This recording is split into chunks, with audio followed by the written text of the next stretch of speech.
There is a mountain in the desert, not the highest peak, nor the most dramatic formation, but a mountain that would become the stage for one of humanity's most transformative moments. Imagine, if you will, a people gathered at its base. They are not yet a nation. They are escaped slaves, carrying the trauma of generations in bondage, standing in the wilderness between what they were and what they might become. The desert has a way of stripping things to their essence. No distractions, no comforts, just sand, stone, sky, and the questions that emerge when everything familiar has been left behind. Who are we, now that we are free?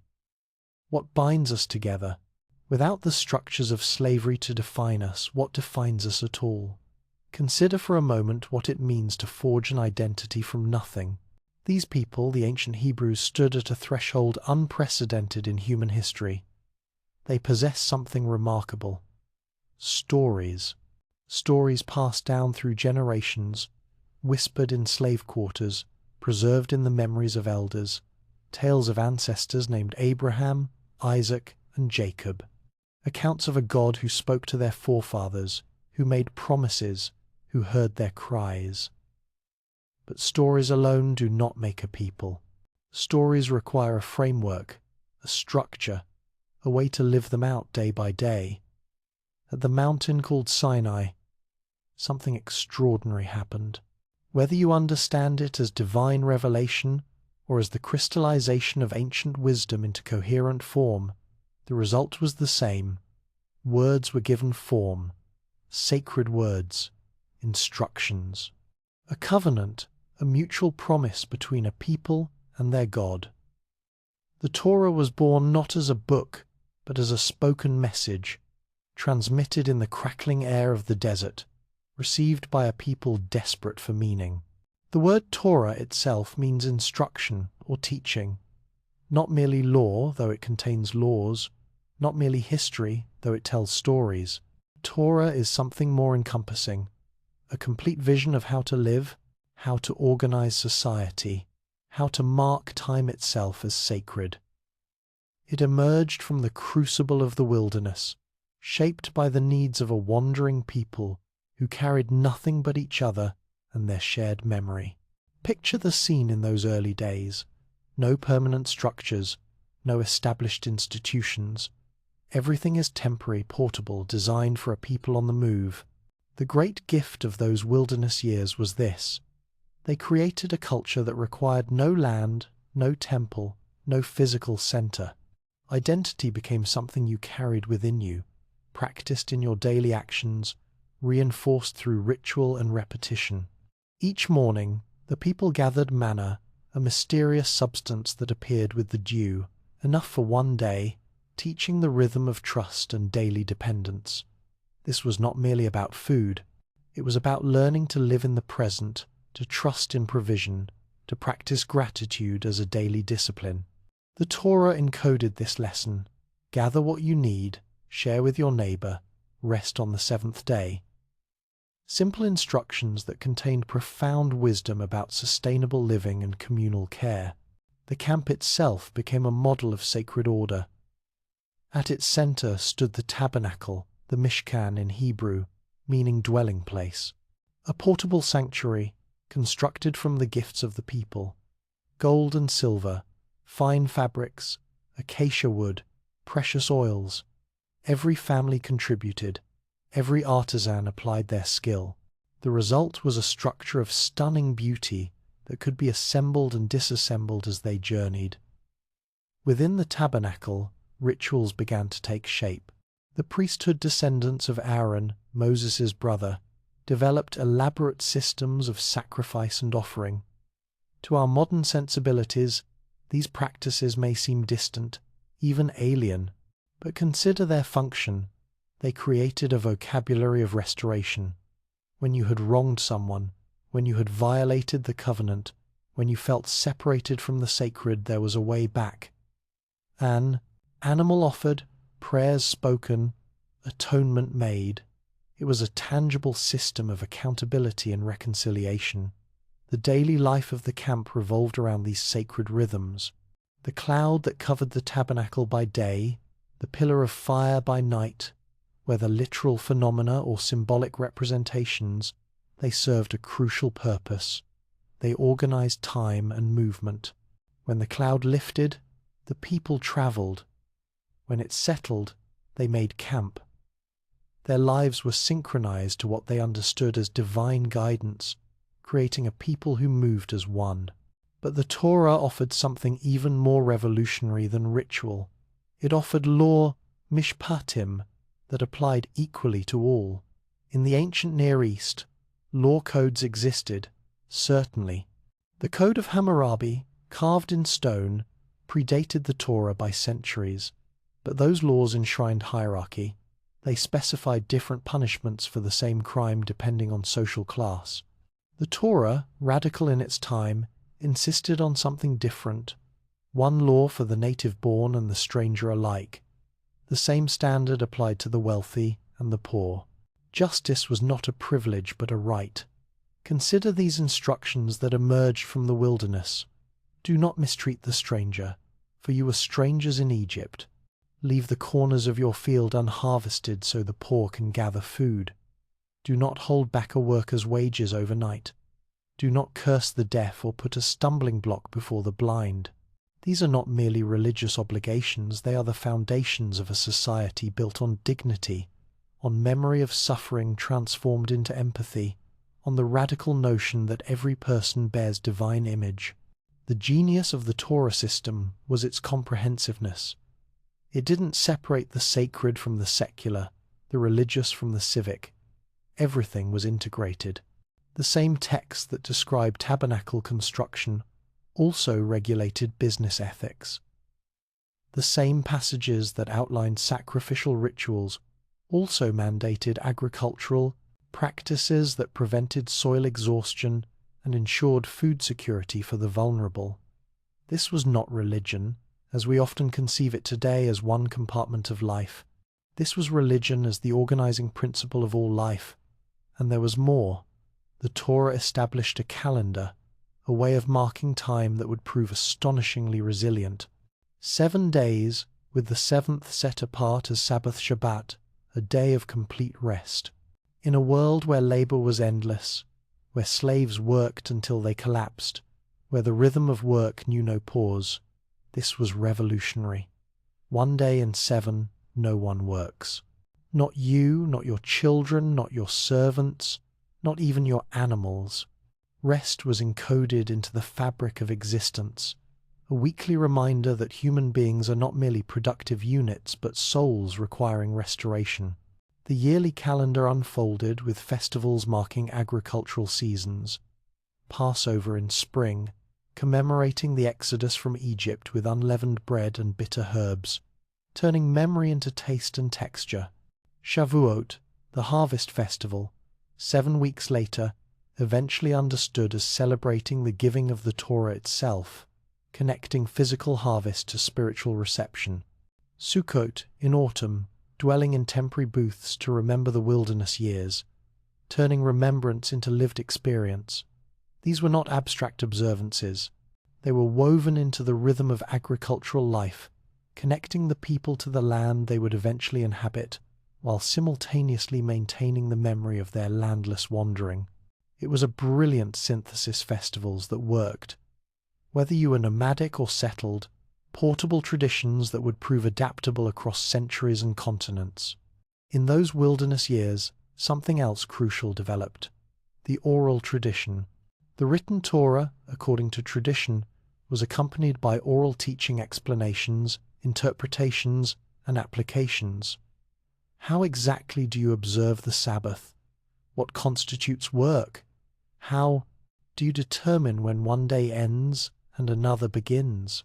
These questions required answers, and those answers were transmitted orally, from teacher to student, from parent to child, creating a living tradition of interpretation alongside the written text. The campfires at night became venues of storytelling and teaching. Elders recounted the escape from Egypt, embellishing details, emphasizing lessons. Parents taught children the songs of Miriam, the complaints at Mara, the water from the rock. The stories were repeated until they became part of the collective consciousness, until every child could recite the journey as if they themselves had walked it. This was education in its most fundamental form, not classroom instruction, but immersion, not rote memorization, but living within a narrative. The Torah shaped not just behavior, but imagination, not just law, but identity. To be part of this, people meant knowing these stories, practicing these rituals, accepting these obligations. Identity became portable because it was internal, carried in memory and practice rather than dependent on place. The dietary laws, kashrut, might seem arbitrary from the outside. Why prohibit certain animals? Why separate meat and milk? But consider their function. They made every meal a conscious act, a reminder of covenant. 3 times a day, you practiced your identity. In a world where assimilation into surrounding cultures was easy, where the pull to blend in was strong, these distinctive practices created boundaries, maintained difference, preserved uniqueness. The requirement to wear tzitzit fringes on the corners of garments served a similar purpose. These visible markers prompted questions from children. Why do we wear these? And the answer came back. To remember all the commandments, to remember that we are set apart, that our lives are governed by something beyond mere survival or pleasure. Even clothing became a teaching tool, a physical reminder of invisible commitments. 40 years in the wilderness, an entire generation born into freedom, knowing slavery only through their parents' stories. By the time they approached the Promised Land, they were no longer a collection of escaped slaves. They were a people with a complete system of law, ritual, story, and practice. They had a priesthood, a portable sanctuary, a calendar, dietary laws, civil codes, agricultural regulations, and a vision of society unlike anything that existed in the ancient world. The Torah had transformed them, or perhaps more accurately, they had transformed themselves through the Torah, taking ancient memories and current needs and divine encounter however they understood it and forging something entirely new. They had created a portable identity, a way of being that required no king, no land, no permanent temple. Everything they needed to be who they were could fit on scrolls, could be carried in memory, could be practiced anywhere. As they stood on the border of the Promised Land, preparing finally to cross over, they carried something more valuable than gold or weapons. They carried words, sacred words, instructions for living that would prove adaptable to circumstances they could not yet imagine, words that would survive the destruction of kingdoms, the burning of temples, centuries of exile and persecution, words that would be carried to every continent, translated into dozens of languages, interpreted and reinterpreted by countless scholars across millennia. The desert had given them a gift, an identity that could survive anything, because it was not built on power or place, but on practice and memory and text. The Torah born in the wilderness would prove to be one of the most enduring cultural achievements in human history, shaping not only Jewish civilization but influencing Christianity and Islam, impacting legal systems and ethical frameworks far beyond its origins. But that story, the story of how these wilderness words traveled through time and space, adapting and surviving, inspiring and challenging, that story was only beginning. The people were about to enter a land, to become settled, to face new challenges that would test whether their portable identity could translate into permanent institutions. The desert had taught them to trust, to rest, to share, to remember, to practice justice, to mark time as sacred. The question now was whether those lessons learned in scarcity and wandering could sustain them in abundance and settlement, whether the words given at the mountain would continue to guide them when they had cities and farms, kings and temples, wealth and power. The Torah had made them a people. Now they would discover whether they could remain that people through everything that lay ahead. The crossing was not what they expected. There were no bridges, no shallow fords carefully scouted. The Jordan River, swollen with spring rains, simply parted. Another miracle, another moment when the impossible became passage. And then they were across, standing on the western bank, and the wilderness years were behind them. The land of Canaan stretched before them, not empty desert, but a patchwork of city-states, walled towns, agricultural settlements. This was no uninhabited wilderness waiting to be claimed. It was a land already possessed, already cultivated, already organized. The conquest that followed was neither swift nor complete. It was generations of gradual settlement, negotiation, conflict, and integration. But eventually, a pattern emerged. Israelite communities scattered across the hill country, farming the terraced slopes, herding sheep in the valleys, living according to the instructions they had received in the desert. And here, something remarkable happened. The Torah, born in the wilderness, had to adapt to settled agricultural life. How do you apply desert laws to farmers? How do you maintain nomadic rhythms in permanent villages? The genius of the Torah was its flexibility, the ability to speak to new circumstances while maintaining core principles. Consider the land itself. The Mediterranean climate, hot, dry summers, cool, wet winters created a rhythm entirely different from desert wandering. Everything depended on rain. In Egypt, the Nile flooded predictably, irrigating fields without prayer or anxiety. But here, in this narrow strip between sea and desert, rain was never guaranteed. Too little and famine. Too much at the wrong time and the crops washed away. The people learned to watch the sky, to scan the western horizon for clouds, to feel the shift in wind that signaled the early rains of autumn or the late rains of spring. The Torah reflected this reality. Its festivals aligned with agricultural seasons, transforming ancient memories into lived agricultural practice. Passover came in early spring, during the barley harvest. Families would gather, roasting lamb just as their ancestors had done on the night of Exodus. But now they added barley cakes, the first fruits of the new harvest. The festival was simultaneously historical and present, memory and celebration, past deliverance, and current provision. 7 weeks later came Shavuot, the festival of weeks, marking the wheat harvest. Imagine the journey to the central sanctuary. Families traveling with baskets of first fruits, the best of their harvest. Wheat, barley, grapes, figs, pomegranates, olives, dates, the 7 species that defined the land's abundance. They would present these offerings, reciting words from the Torah.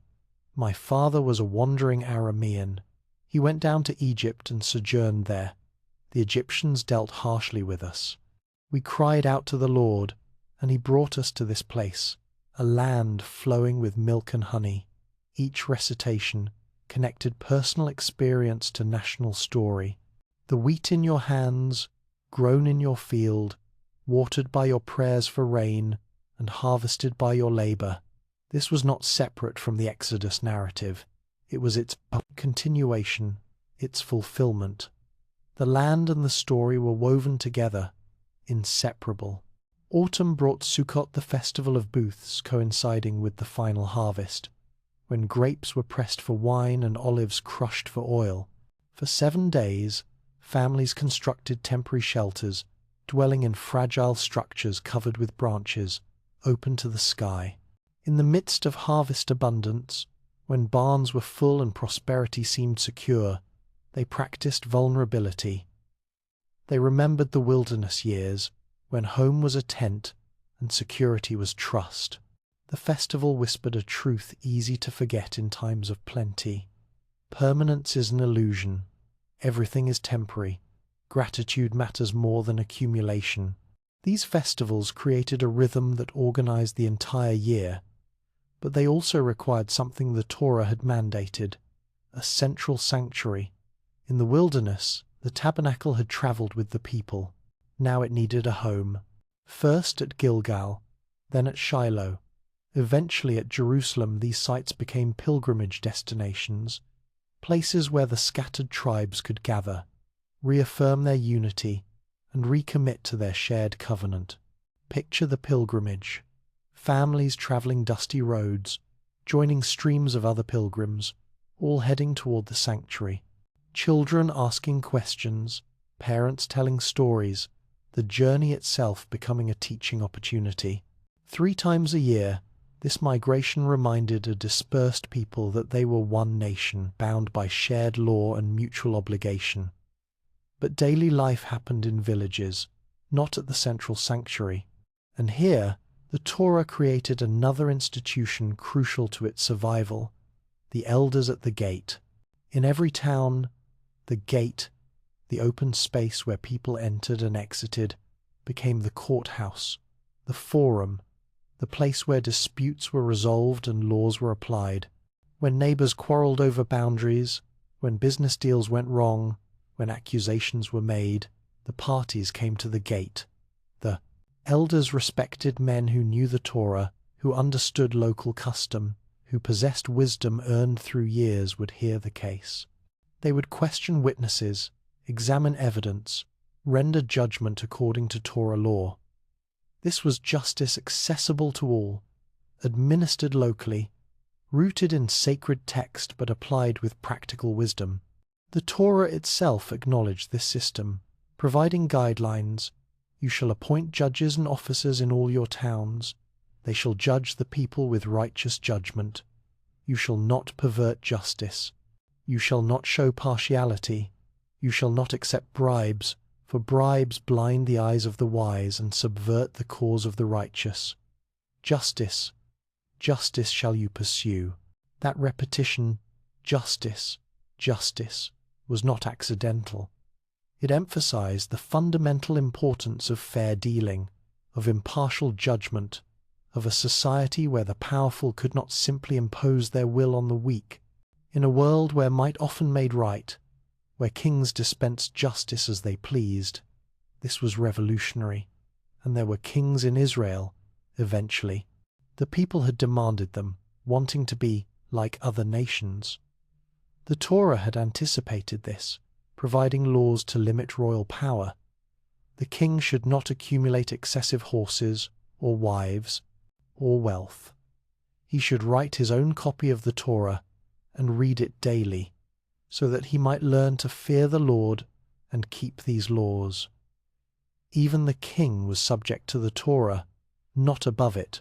This was not unlimited monarchy, but constitutional kingship, where the law stood higher than any individual, however powerful. Education became crucial in this settled society. The Torah commanded, "Teach these words diligently to your children. Speak of them when you sit in your house and when you walk by the way, when you lie down and when you rise up. Bind them as a sign on your hand, and let them be as frontlets between your eyes. Write them on the doorposts of your house and on your gates." This was total immersion, education. Parents were the primary teachers, and life itself was the classroom. Every meal, every journey, every task became an opportunity to discuss Torah. Why don't we eat certain foods? Why do we help the poor? The answers connected daily practice to sacred story, making children inheritors of tradition. The doorpost instruction led to the mezuzah, a small case containing Torah verses affixed to door frames. Every time you entered or left your home, you touched it, remembering. The house became a teaching tool, its very structure reminding inhabitants of their identity and obligations. But formal education also emerged. Young boys would gather to learn to read and write, using Torah texts as their primer. The alphabet was not neutral, it was the alphabet of revelation, the letters through which God had spoken. Learning to read meant gaining access to the sacred, the ability to study Torah directly rather than depending entirely on oral transmission. Alongside the legal and ritual material, other forms of sacred literature developed. The psalms, songs, and prayers that gave voice to every human emotion. Joy and despair, confidence and doubt, Praise and complaint, all were present, all were legitimate.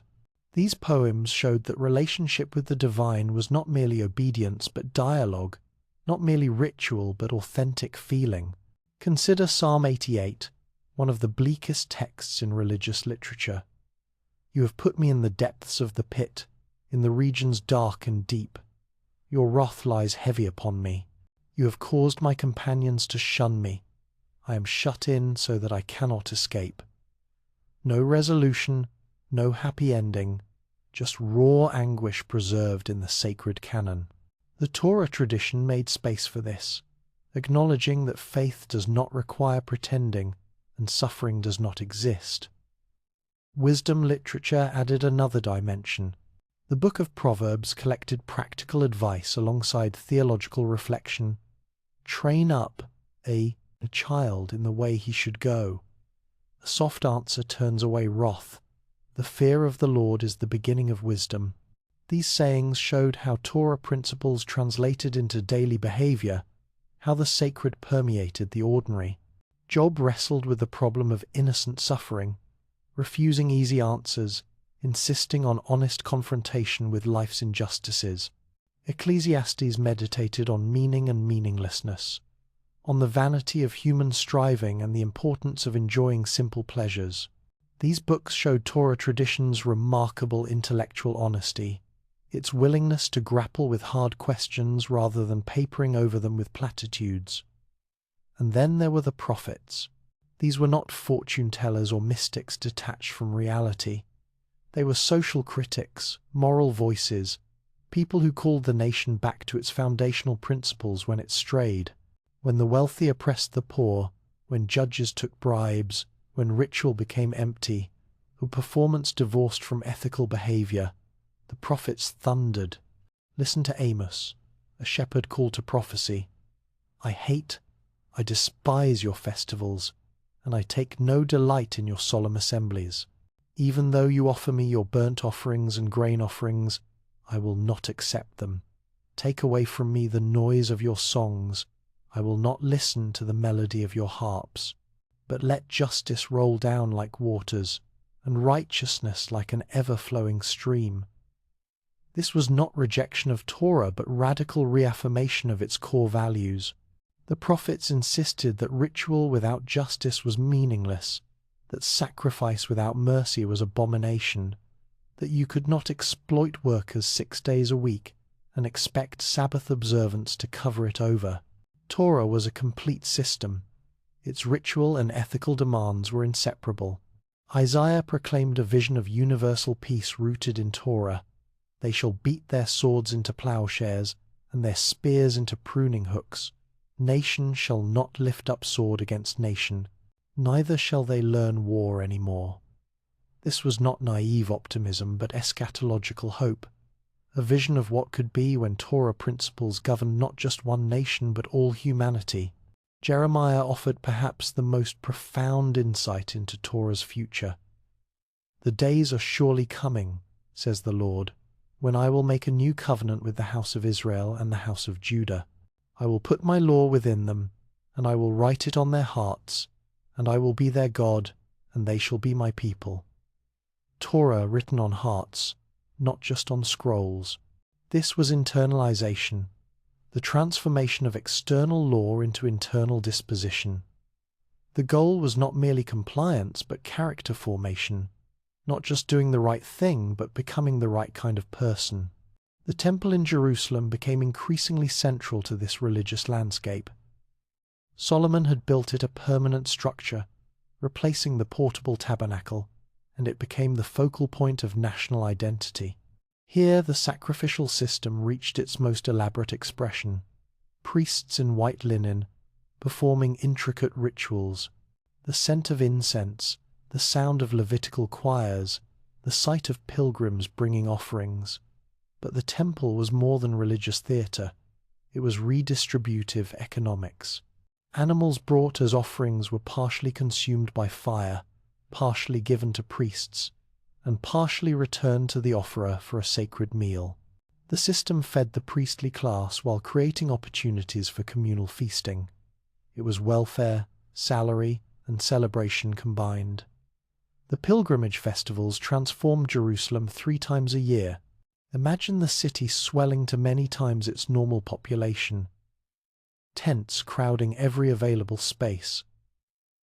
The noise, the bustle, the mixing of dialects from different regions, Judeans and Galileans, coastal people and those from beyond the Jordan, all gathered, all participating in the same rituals, all reaffirming their unity despite geographic separation.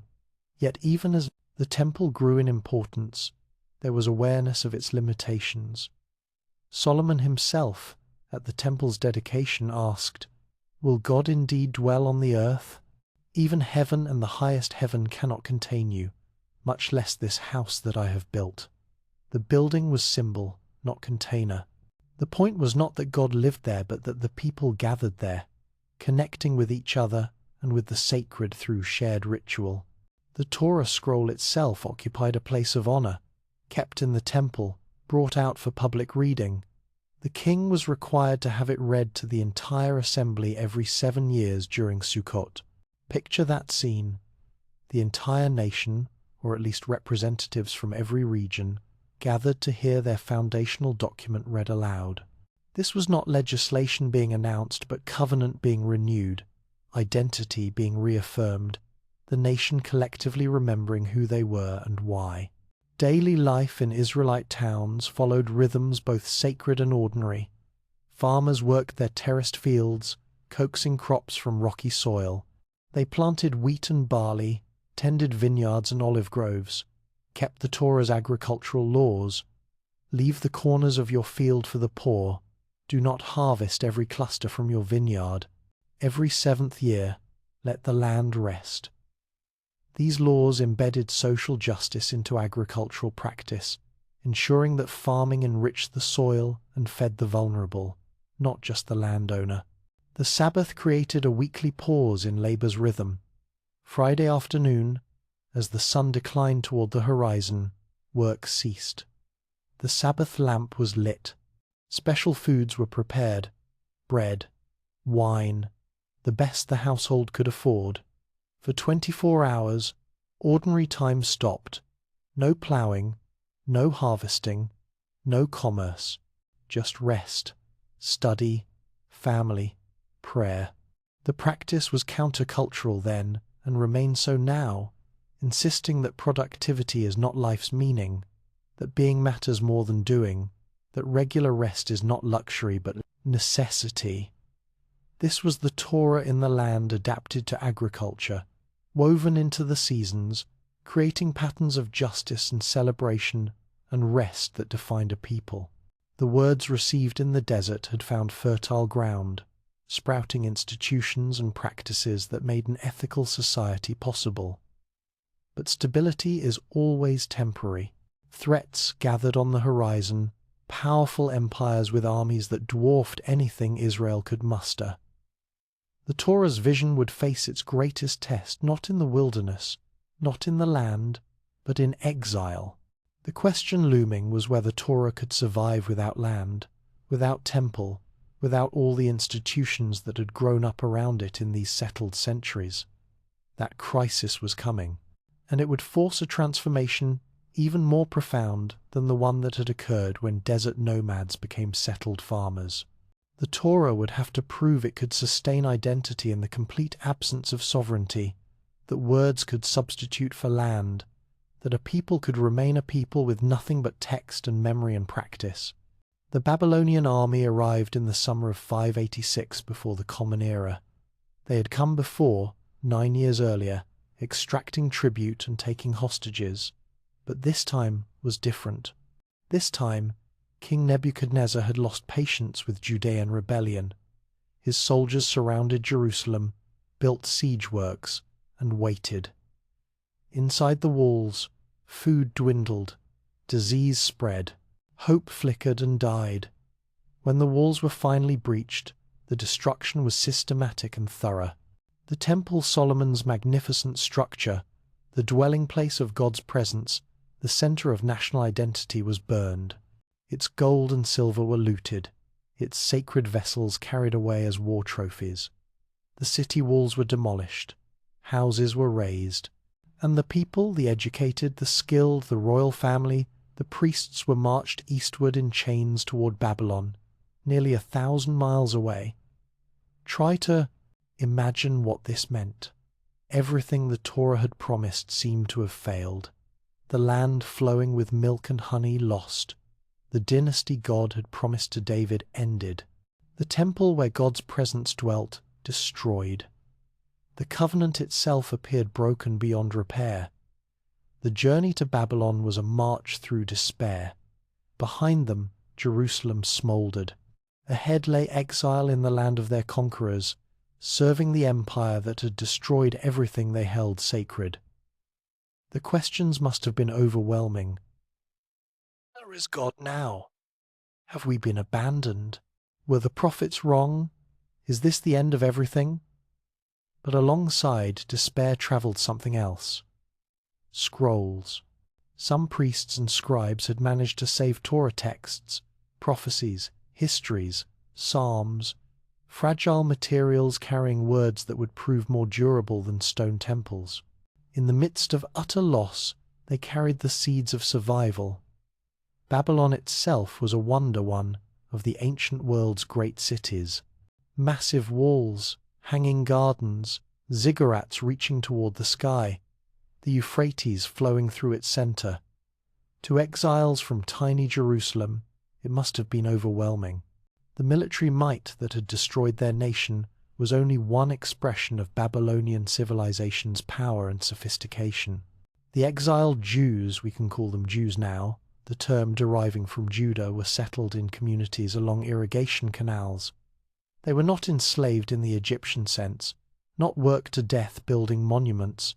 They could own property, conduct business, maintain family structures, but they were conquered people in a foreign land, their temple destroyed, their sovereignty ended, their future uncertain.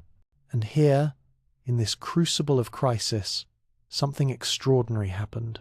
Judaism transformed itself from a temple-centered, land-based religion into something entirely new, a portable faith that could exist anywhere, sustained by text and practice rather than geography and institutions. The transformation, he began with a question: how do we worship without the temple? For centuries, worship had meant sacrifice, bulls and goats, grain and wine, incense and ritual. All of it required the temple, the priesthood, the sacred precinct. In Babylon, none of that was possible. The rivers of Babylon were not the sacred precincts of Jerusalem. Foreign soil could not substitute for holy ground. The answer emerged gradually, experimentally.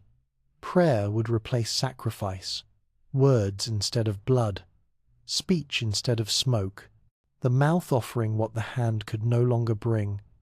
It was not entirely unprecedented.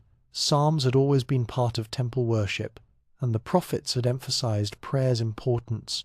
But now prayer moved from supplement to substitute, from accompaniment to main event. With prayer came a new institution, the synagogue. The word itself means assembly or gathering. There were no architectural requirements, no need for grandeur or even permanence. Any room where 10 Jewish men could gather became a synagogue. The building was secondary. The community was primary. In these gatherings, something revolutionary occurred. The Torah was read aloud, not in the temple by priests, but in ordinary spaces by ordinary people. The text that had been centralized, controlled, mediated through religious authorities became accessible to communities everywhere. Scrolls were copied, distributed, studied. The word became democratic in a way it had never been before. Consider what this meant. In Jerusalem, you might make pilgrimage 3 times a year, hear Torah read at the temple, participate in sacrifices administered by priests from hereditary families. Your engagement was periodic, mediated, structured by institutions you could not control. In Babylon, Torah was present every Sabbath, in your own community, interpreted by scholars who earned authority through learning rather than birth. Participation became regular. direct, participatory. Study itself became a sacred act, perhaps the most sacred act. Previously, study had been the province of scribes and priests. Now, it became a religious obligation for all. The words of Torah needed to be read, interpreted, applied to circumstances the original authors could not have anticipated. How do you keep Sabbath laws in Babylon? How do you maintain dietary restrictions? How do you pass on traditions to children born in exile who have never seen Jerusalem? These questions required answers, and answers required study. Schools formed, teachers emerged. The scribes, the Sopharim, became increasingly important, their expertise in Torah text giving them authority that rivaled or exceeded the priests. Ezra the scribe would later become one of the most significant figures in Jewish history, not because of priestly lineage, but because of his Torah knowledge and his dedication to its preservation and interpretation. The Torah text itself underwent crucial development during this period. Scholars believe that much of the editing and compilation that gave us the Torah's final form occurred during or shortly after the exile. Different traditions, different sources, different theological perspectives were woven together into the unified text we now have. This was not falsification or invention. The materials were ancient, the stories traditional, the laws long-standing, but they were organized, edited, shaped into coherent narrative that spoke powerfully to the exile experience. The stories of Abraham leaving his homeland took on new meaning for people who had lost their homeland. The exodus from Egypt resonated differently when you were again in foreign bondage. The wilderness wandering mirrored the uncertainty of exile. The creation account at Torah's beginning, the world formed from chaos through divine word, offered hope that order could emerge from destruction, that God's creative power could work even in circumstances that seemed hopeless. The covenant promise that Israel would be God's people, and God would be Israel's God transcended geography, suggesting that relationship persisted even when the physical markers of relationship, land, temple, sovereignty, were lost. Prophetic literature from this period shows the theological wrestling. Ezekiel, himself a priest in exile, had visions of God's glory leaving the temple before its destruction. The message was clear. God was not bound to the building. The divine presence could exist in exile, could dwell among the people wherever they were. The temple's destruction did not mean God's absence. Jeremiah, who had witnessed Jerusalem's fall, sent a letter to the exiles with stunning advice. Build houses and live in them. Plant gardens and eat what they produce. Take wives and have sons and daughters. Seek the welfare of the city where I have sent you into exile, and pray to the Lord on its behalf, for in its welfare you will find your welfare. This was not what one might expect. No call for violent resistance, no assurance of imminent return. Instead, a realistic acknowledgement that exile would last, that life had to continue, that faithfulness meant living well in the circumstances you could not change. Plant gardens, raise families, contribute to your community, even your foreign community, maintain identity while engaging the surrounding world. Second, Isaiah the prophet, whose words are preserved in the latter chapters of the book of Isaiah, offered theological reinterpretation that expanded Jewish thought in profound ways. The God of Israel was not merely a national deity, more powerful than Babylon's gods.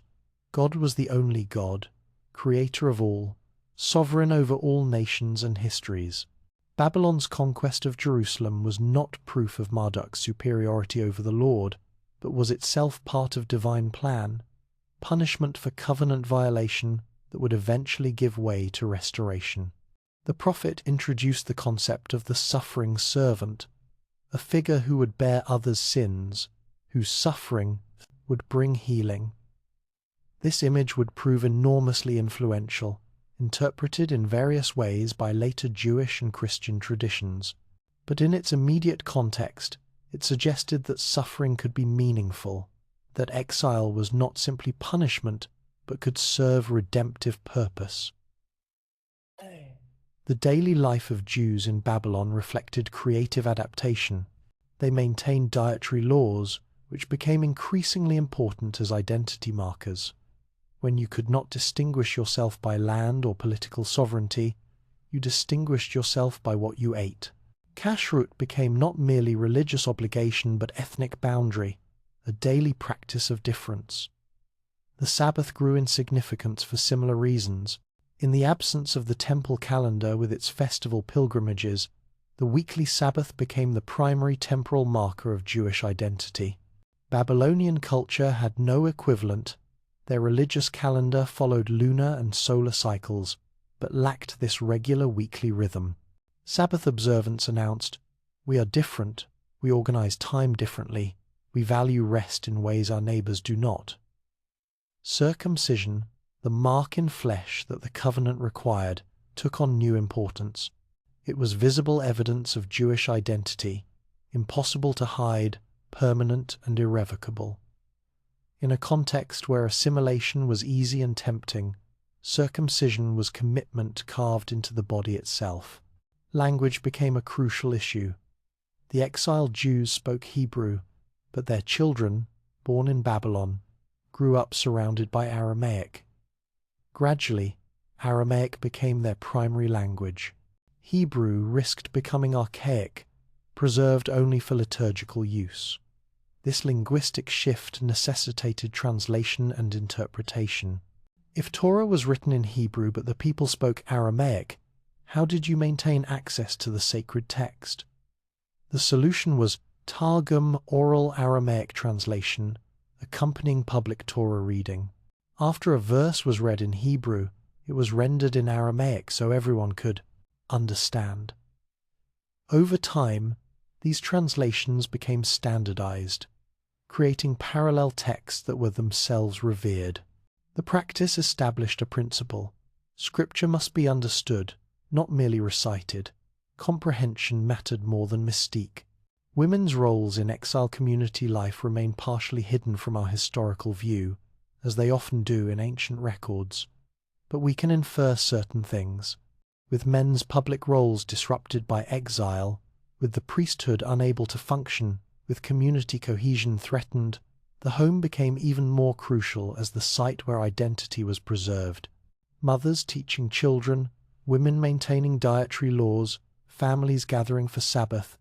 These domestic practices sustained Judaism when public institutions failed. There are hints of women's learning during this period. The Talmud would later preserve traditions about Beruria, a female scholar of the 2nd century, suggesting that women's Torah scholarship, while exceptional, was not entirely without precedent. The exile period, with its disruption of established patterns, may have created spaces for women's participation that would later be restricted when normalcy returned. The exile lasted approximately 50 years. 2 generations lived and died in Babylon. Children grew up knowing Jerusalem only from their grandparents' stories. The question increasingly became not, "When will we return?" but, "Will we return?" And for some, the question was, "Do we want to return?" Life in Babylon had advantages. Business opportunities existed that tiny Judah had never offered. Babylonian culture was sophisticated, its literature rich, its cities impressive. Some Jews prospered. Some intermarried. Some assimilated. The pull of the surrounding culture was strong, as it would be throughout Jewish history, but enough remained committed to preserving distinct identity that when Babylon fell to Persia in 539 before the Common Era and the Persian king Cyrus issued a decree allowing exiled peoples to return to their homelands, there were Jews who chose to go back. Not all, probably not even most, but enough to rebuild, to restore, to ensure continuity. The transformation that had occurred in exile would not be reversed by return. The synagogue would not disappear when the temple was rebuilt. Prayer would not become obsolete when sacrifice resumed. Torah study would not decline when priests regained their positions. The innovations born from crisis had proven their value. They would endure alongside traditional institutions, eventually outlasting them. The Jews who prepared to return carried with them a Judaism profoundly different from what their grandparents had practiced. It was more textual, more portable, more focused on study and interpretation. It had developed institutions, synagogue, formalized prayer, structured Torah reading that could exist anywhere. It had elevated teachers and scholars to positions of authority previously held only by priests and prophets. Most importantly, it had proven that Jewish identity could survive catastrophic loss. The temple could be destroyed, the land could be lost, sovereignty could end, and the people could continue, sustained by text and practice and memory. This was the gift of the Babylonian exile, not the suffering itself, but the survival, the creative adaptation, the transformation that occurred when everything seemed lost. As the first returnees gathered their possessions and prepared for the long journey back to Judah, they carried not just material goods, but precious cargo of a different kind. A Judaism that had discovered it could survive anything, because its essence was not place but practice, not building but book, not geography but identity, maintained through deliberate choice in every generation. The crisis had forced a transformation, and that transformation would ensure Jewish survival through centuries of even greater challenges yet to come. The journey back was nothing like the journey out.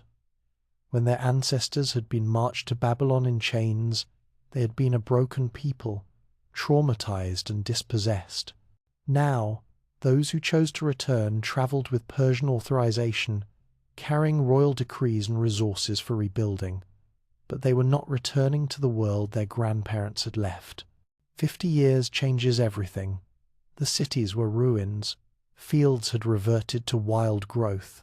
The people who had remained in the land, those too poor or insignificant to be worth exiling, had adapted, intermarried with surrounding peoples, developed their own religious practices that mixed Israelite traditions with local customs. They considered themselves the true remnant, the ones who had never abandoned the land.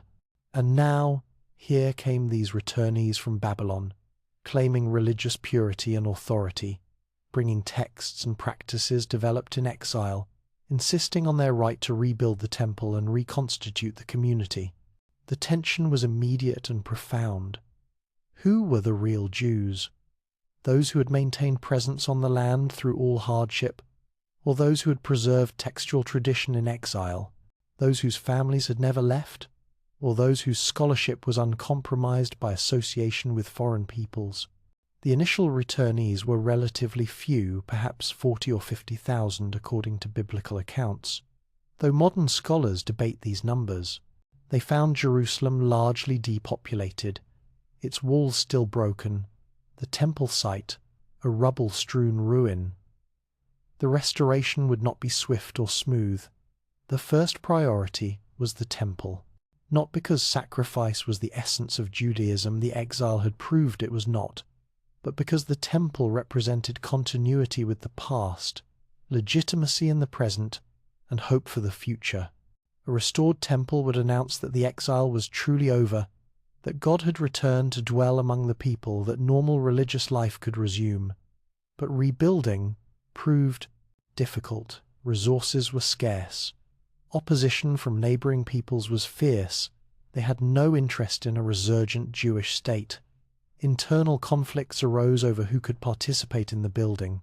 When Samaritans, descendants of the northern kingdom's remnant, mixed with foreign settlers offered to help, they were rejected. The returnees insisted on ethnic and religious purity. Only those who could prove Israelite lineage and adherence to proper Torah practice could participate. This exclusionary approach had logic from the returnees' perspective.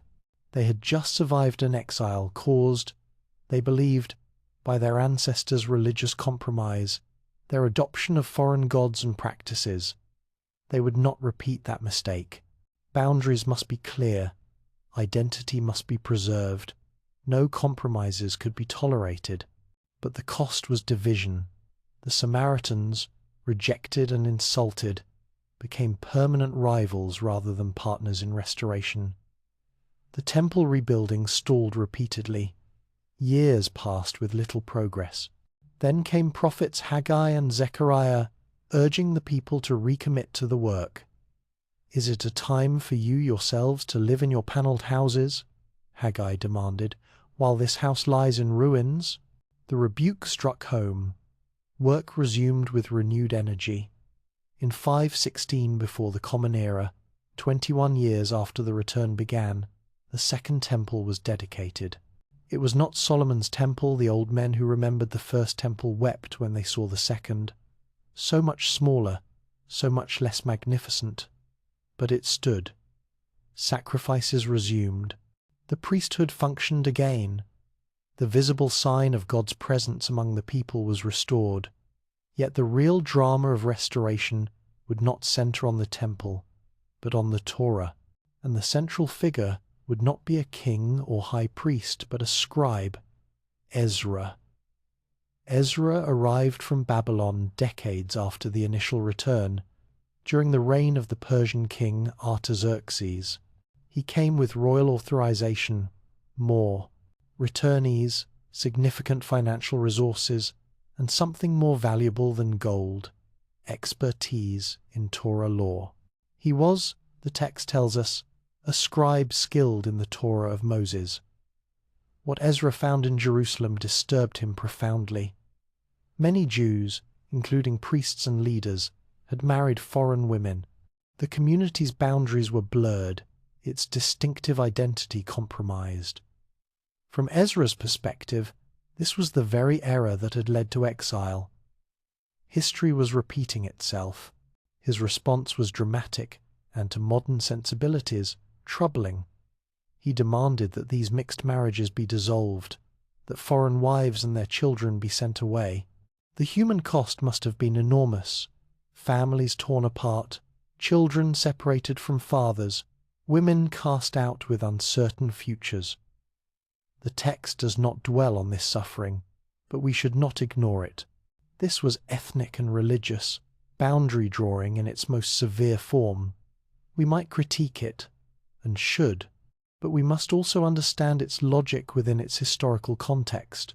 A small community, surrounded by larger populations, lacking political power, dependent entirely on cultural distinctiveness for survival, desperate to avoid the mistakes that had led to catastrophe. The solution they chose: rigid boundaries, strict endogamy, absolute commitment to textual authority, would indeed preserve Jewish identity through millennia. But the price in human terms was real and should not be romanticized. Following this crisis came one of the most significant events in biblical history: the public reading of the Torah. The book of Nehemiah describes it in detail, and the scene deserves our full attention. Picture the setting. Jerusalem, the 7th month, a square before the water gate. A large wooden platform has been constructed.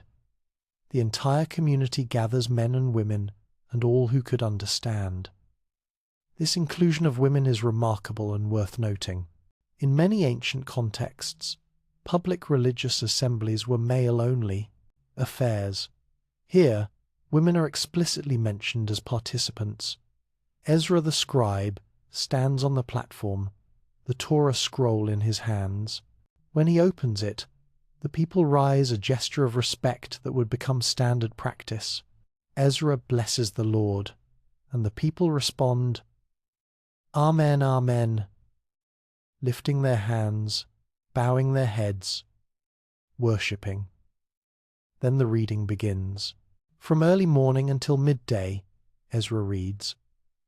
6 hours of sustained attention to Torah text. But this is not mere recitation. Levites move through the crowd, giving the sense so that the people understood the reading. This phrase is crucial. It suggests interpretation, explanation, translation. The people needed help understanding, either because the Hebrew was archaic or because they primarily spoke Aramaic, or both. As the people hear and comprehend, they weep. The text does not fully explain their tears, but we can imagine recognition of how far they have strayed, grief over what was lost, overwhelming emotion at reconnecting with their foundational story, the weight of obligation now understood. These are not tears of joy, but tears of repentance and recognition. But Ezra and Nehemiah tell them not to mourn. This day is holy to the Lord your God. Do not mourn or weep. Go your way, eat the fat, and drink sweet wine, and send portions of them to those for whom nothing is prepared. For this day is holy to our Lord, and do not be grieved, for the joy of the Lord is your strength. The instruction is beautiful. Celebrate, feast, and crucially share with those who have nothing. Even in the midst of religious reformation, social obligation remains central. The joy is not private but communal, not exclusive but inclusive of the poor. The reading continues for 7 days. Through the festival of Sukkot, each day brings new passages, new understanding, new commitment. By the end, the people enter into a binding agreement, a renewed covenant to follow Torah law. They commit to Sabbath observance, to not intermarrying, to supporting the temple, to tithing, to all the specific obligations Torah requires. This event marks a watershed. Torah becomes, in a new and explicit way, the constitution of the Jewish people. Not just sacred text but binding law, not just ancient story but present obligation. The people of the book designation really begins here, with this public commitment to organize society entirely around a written text. The Persian period that followed saw remarkable development in Jewish thought and practice. The Persians were, by ancient imperial standards, relatively benign overlords. They allowed subject peoples significant autonomy in religious and cultural affairs as long as taxes were paid and loyalty maintained. Under this umbrella, Jewish society could develop without constant existential threat. The Torah's authority was now firmly established, but questions remained about interpretation and application. How exactly do you observe the Sabbath? What constitutes work?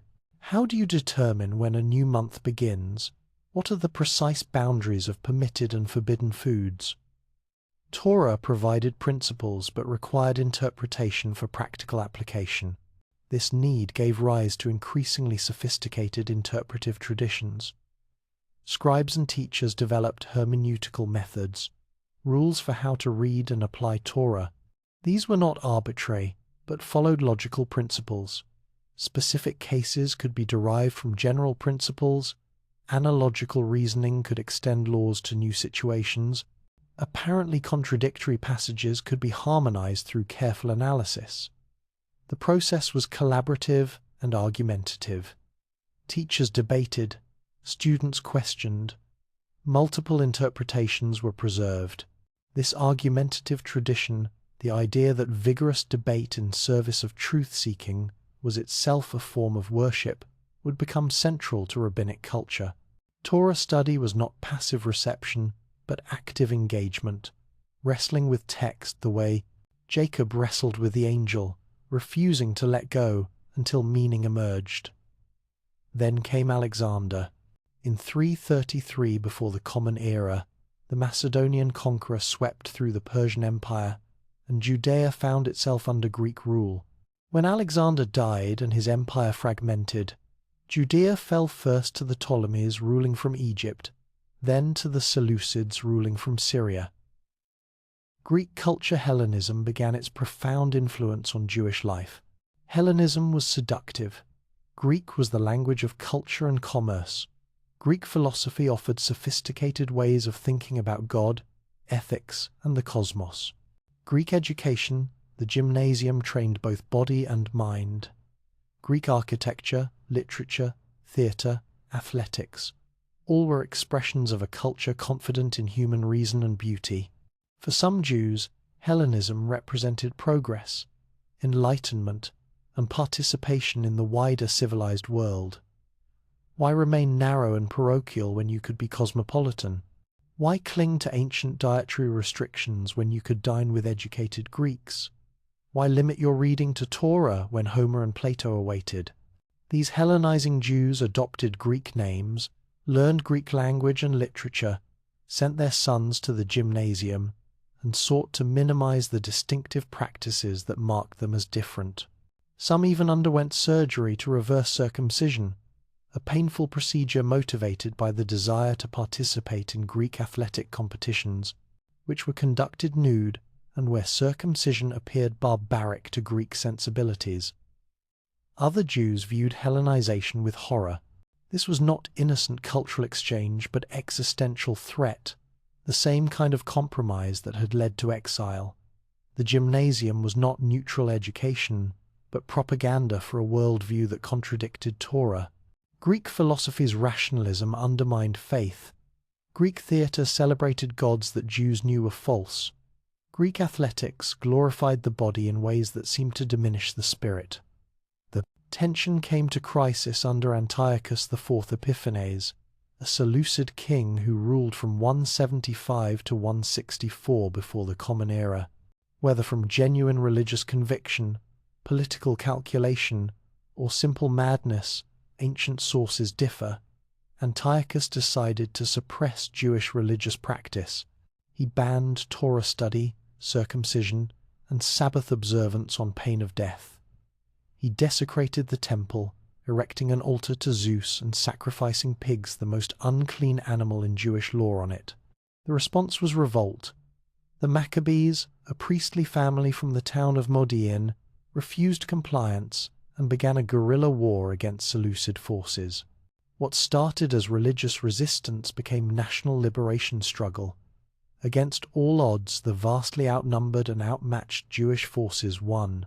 In 164 before the Common Era, they recaptured Jerusalem and purified the temple. The story is remembered in the festival of Hanukkah, the dedication. According to later tradition, when the temple was purified, only one small jar of pure oil could be found to light the menorah, enough for one day. Miraculously, it burned for 8 days, until new pure oil could be prepared. Whether the miracle occurred as described or the story developed later to give theological meaning to the military victory, the message was clear. Commitment to Torah, even at risk of death, would be rewarded with divine intervention.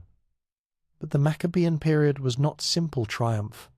The victorious family, the Hasmoneans, established their own ruling dynasty. They combined the roles of king and high priest, though they were not of Davidic lineage for kingship or Zadokite lineage for the priesthood. They engaged in territorial expansion, forced conversions of conquered peoples, and internal political intrigue. The religious freedom they had fought for became complicated by their own exercise of power. Different groups formed in response to these developments, each claiming to represent authentic Torah Judaism. The Pharisees emphasized oral Torah, the interpretive traditions that explained and applied the written text. They believed these traditions went back to Moses himself, transmitted orally through generations alongside the written Torah. They made Torah study accessible to all, not just priests, and developed legal interpretations that allowed Judaism to adapt to changing circumstances while maintaining continuity with the past. The Sadducees, largely composed of priestly aristocracy, accepted only the written Torah, rejecting the oral traditions the Pharisees championed. They were generally more conservative in theology, denying resurrection of the dead and the existence of angels, doctrines the Pharisees affirmed. They maintained control of the temple and its rituals, but their influence depended on that institution and would not survive its destruction. The Essenes withdrew from mainstream society, viewing the temple priesthood as corrupt and the broader population as compromised. They established separatist communities, most famously at Qumran near the Dead Sea, where they practiced strict ritual purity, held property in common, and copied sacred texts.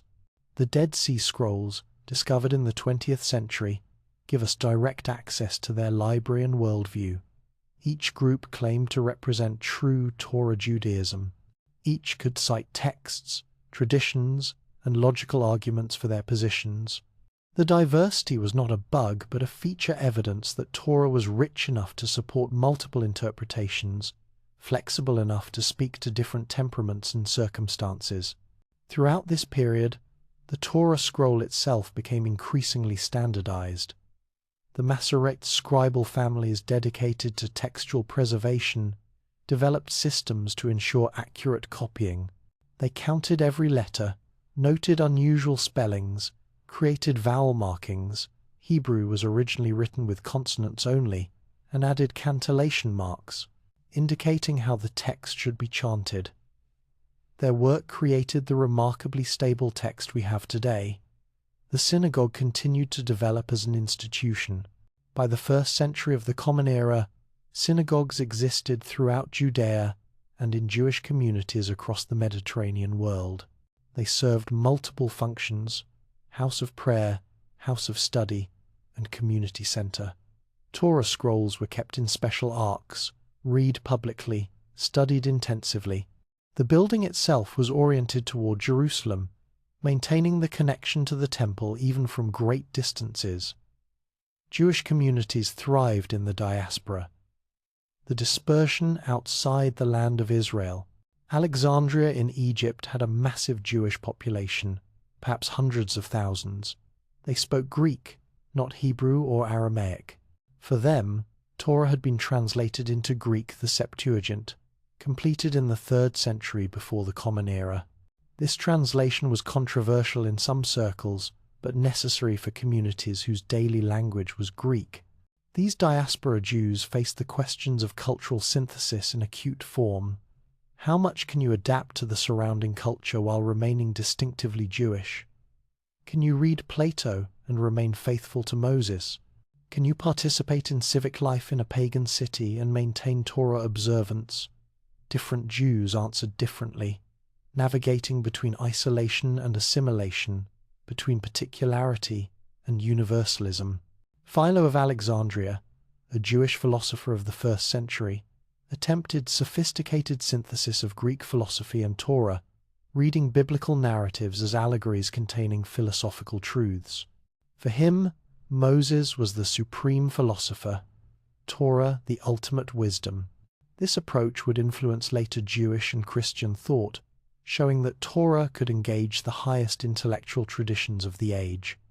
But in Judea itself, tension with Roman rule was building. Rome had conquered the region in 63 before the Common Era, eventually, installing Herod as client king.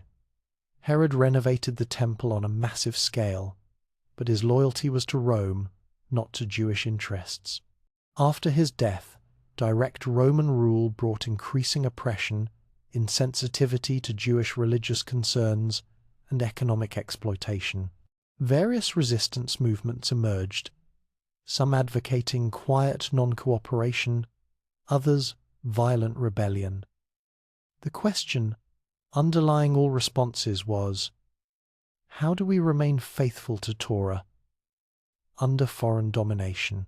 Does Torah require passive obedience to unjust rulers or active resistance? Does faithfulness mean withdrawal from the corrupted world or engagement to transform it? These questions would soon force crisis even more severe than the Babylonian exile. The temple would be destroyed again, but this time there would be no return, no rebuilding. Judaism would face the challenge of surviving not 50 years of exile, but 2,000.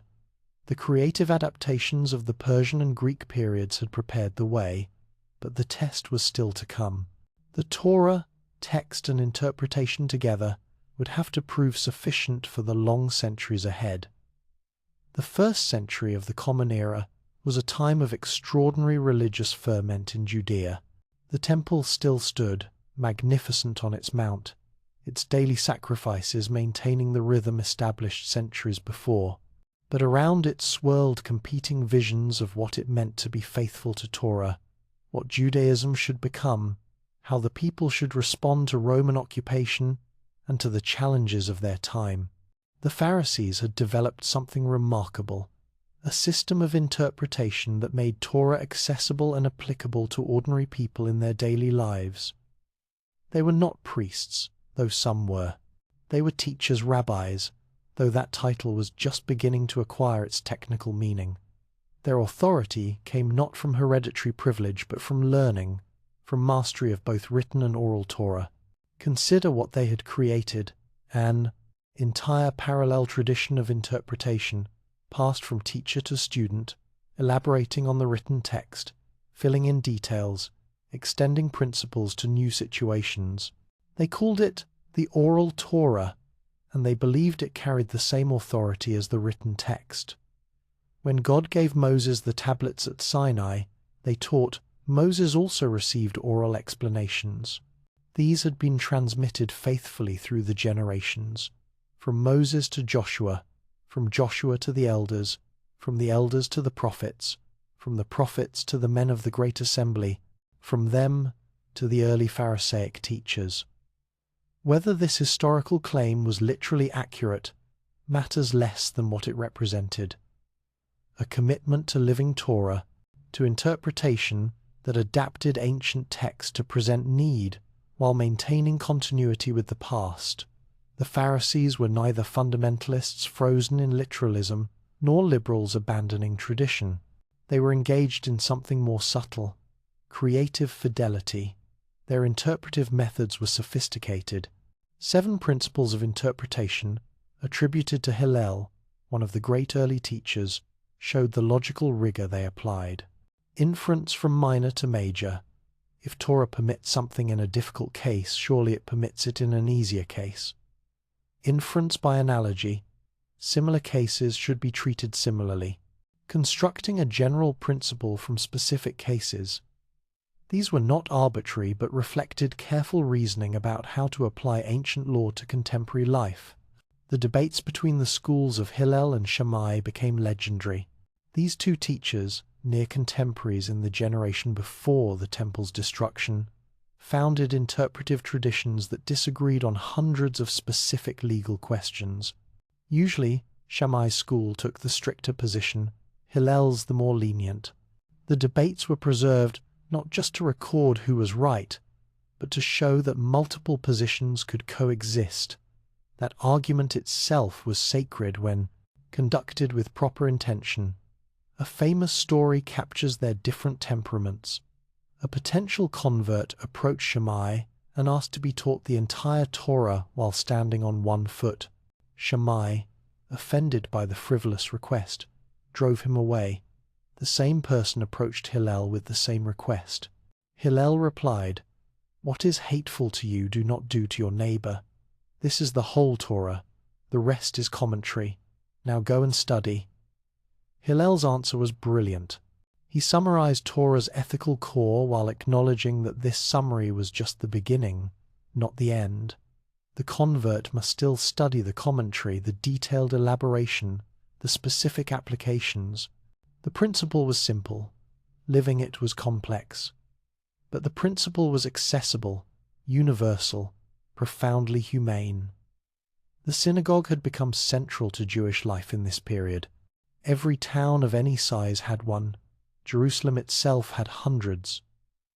They were not competitors to the temple, but complements. The temple was for sacrifice, administered by priests on behalf of the entire people. The synagogue was for prayer and study, led by scholars and accessible to all. Picture a typical Sabbath service in a first-century synagogue. The community gathers. Prayers are recited: the Shema, affirming God's unity; the Amidah, the standing prayer of petition and praise. The Torah scroll is removed from its ark with ceremony and reverence. It is unrolled, and portions are read aloud. Not one reader, but several, each honored with the privilege of reading a section. After the reading, the Haftarah, a selection from the prophets, is read and expounded. Then comes the sermon, the Derasha. A teacher interprets the passage, drawing connections between the ancient text and present concerns, illustrating with stories and parables, applying Torah wisdom to daily life. This is participatory. Questions are expected. Debate is welcome. The synagogue is a school as much as a sanctuary. The educational system built around this model was revolutionary. Jewish boys began Torah study at age 5 or 6. They learned to read using Torah text itself. The alphabet was the alphabet of revelation. They memorized passages, learning by repetition until the words were internalized. By age 10, they studied Mishnah, the oral traditions, learning the interpretations and applications. By age 13, they were considered responsible for commandments, adult members of the community. Not all boys continued advanced study, but the opportunity existed for those who showed aptitude and dedication. The best students would attach themselves to a particular teacher, becoming disciples who not only learned his interpretations but observed his behavior, seeking to embody Torah in their lives as he did. Learning was not merely intellectual but existential, about becoming a certain kind of person, not just knowing certain things. The great academies, yeshivot, began to emerge as centers of advanced study. The house of Hillel and the house of Shammai were the most famous, but there were others. Here, students engaged in intensive study, debating legal questions, memorizing vast bodies of oral tradition, developing the analytical skills that would characterize rabbinic Judaism. Instruction was primarily oral. Students memorized their teachers' words, becoming living repositories of tradition. This was not because writing was unknown or unavailable, but because it was believed that oral transmission created a different kind of relationship between teacher and student, that the living voice carried nuances that written text could not capture. Women's participation in this scholarly culture was limited but not entirely absent. Beruria, wife of Rabbi Meir, appears in rabbinic literature as a learned woman whose legal opinions were respected. She studied 300 laws from 300 teachers in a single day, according to one tradition, obvious hyperbole, but hyperbole that acknowledges her scholarship. When her husband questioned whether women could be trusted with Torah study, she rebuked him with citation and argument. Her existence in the literature suggests that women's learning, while exceptional, was possible and valued by at least some rabbis. The daily rhythms of ritual grew more elaborate in this period. Purity laws, who was pure or impure, what required ritual bathing, how to maintain sacred cleanliness became central to Pharisaic practice. These laws extended beyond the temple, applying them to ordinary domestic life. Every meal could become a sacred act, every home a small sanctuary, every table an altar. Modern readers sometimes find these purity laws oppressive or meaningless, but consider their function. They made every ordinary moment potentially sacred. Preparing food, eating, washing, dressing, all could be done with consciousness of divine presence. All could be occasions for blessing and intention. The mundane was elevated, the ordinary became extraordinary. The liturgical calendar was rich with meaning. Beyond the biblical festivals, new celebrations had emerged. Hanukkah commemorated the Maccabean victory and temple purification. Purim celebrated the deliverance recorded in the Book of Esther. Fast days marked tragedies from history. The yearly cycle created shared memory, collective identity reinforced through repeated ritual. Then came a Jewish teacher who would change world history, though not in ways his early followers anticipated. Jesus of Nazareth. He was not unique in being a charismatic teacher who gathered disciples and offered his interpretation of Torah. There were many such teachers, but his particular combination of teachings, his person, the claims made about him by his followers after his death, these would lead to a new religion that would eventually separate from Judaism while remaining profoundly shaped by it.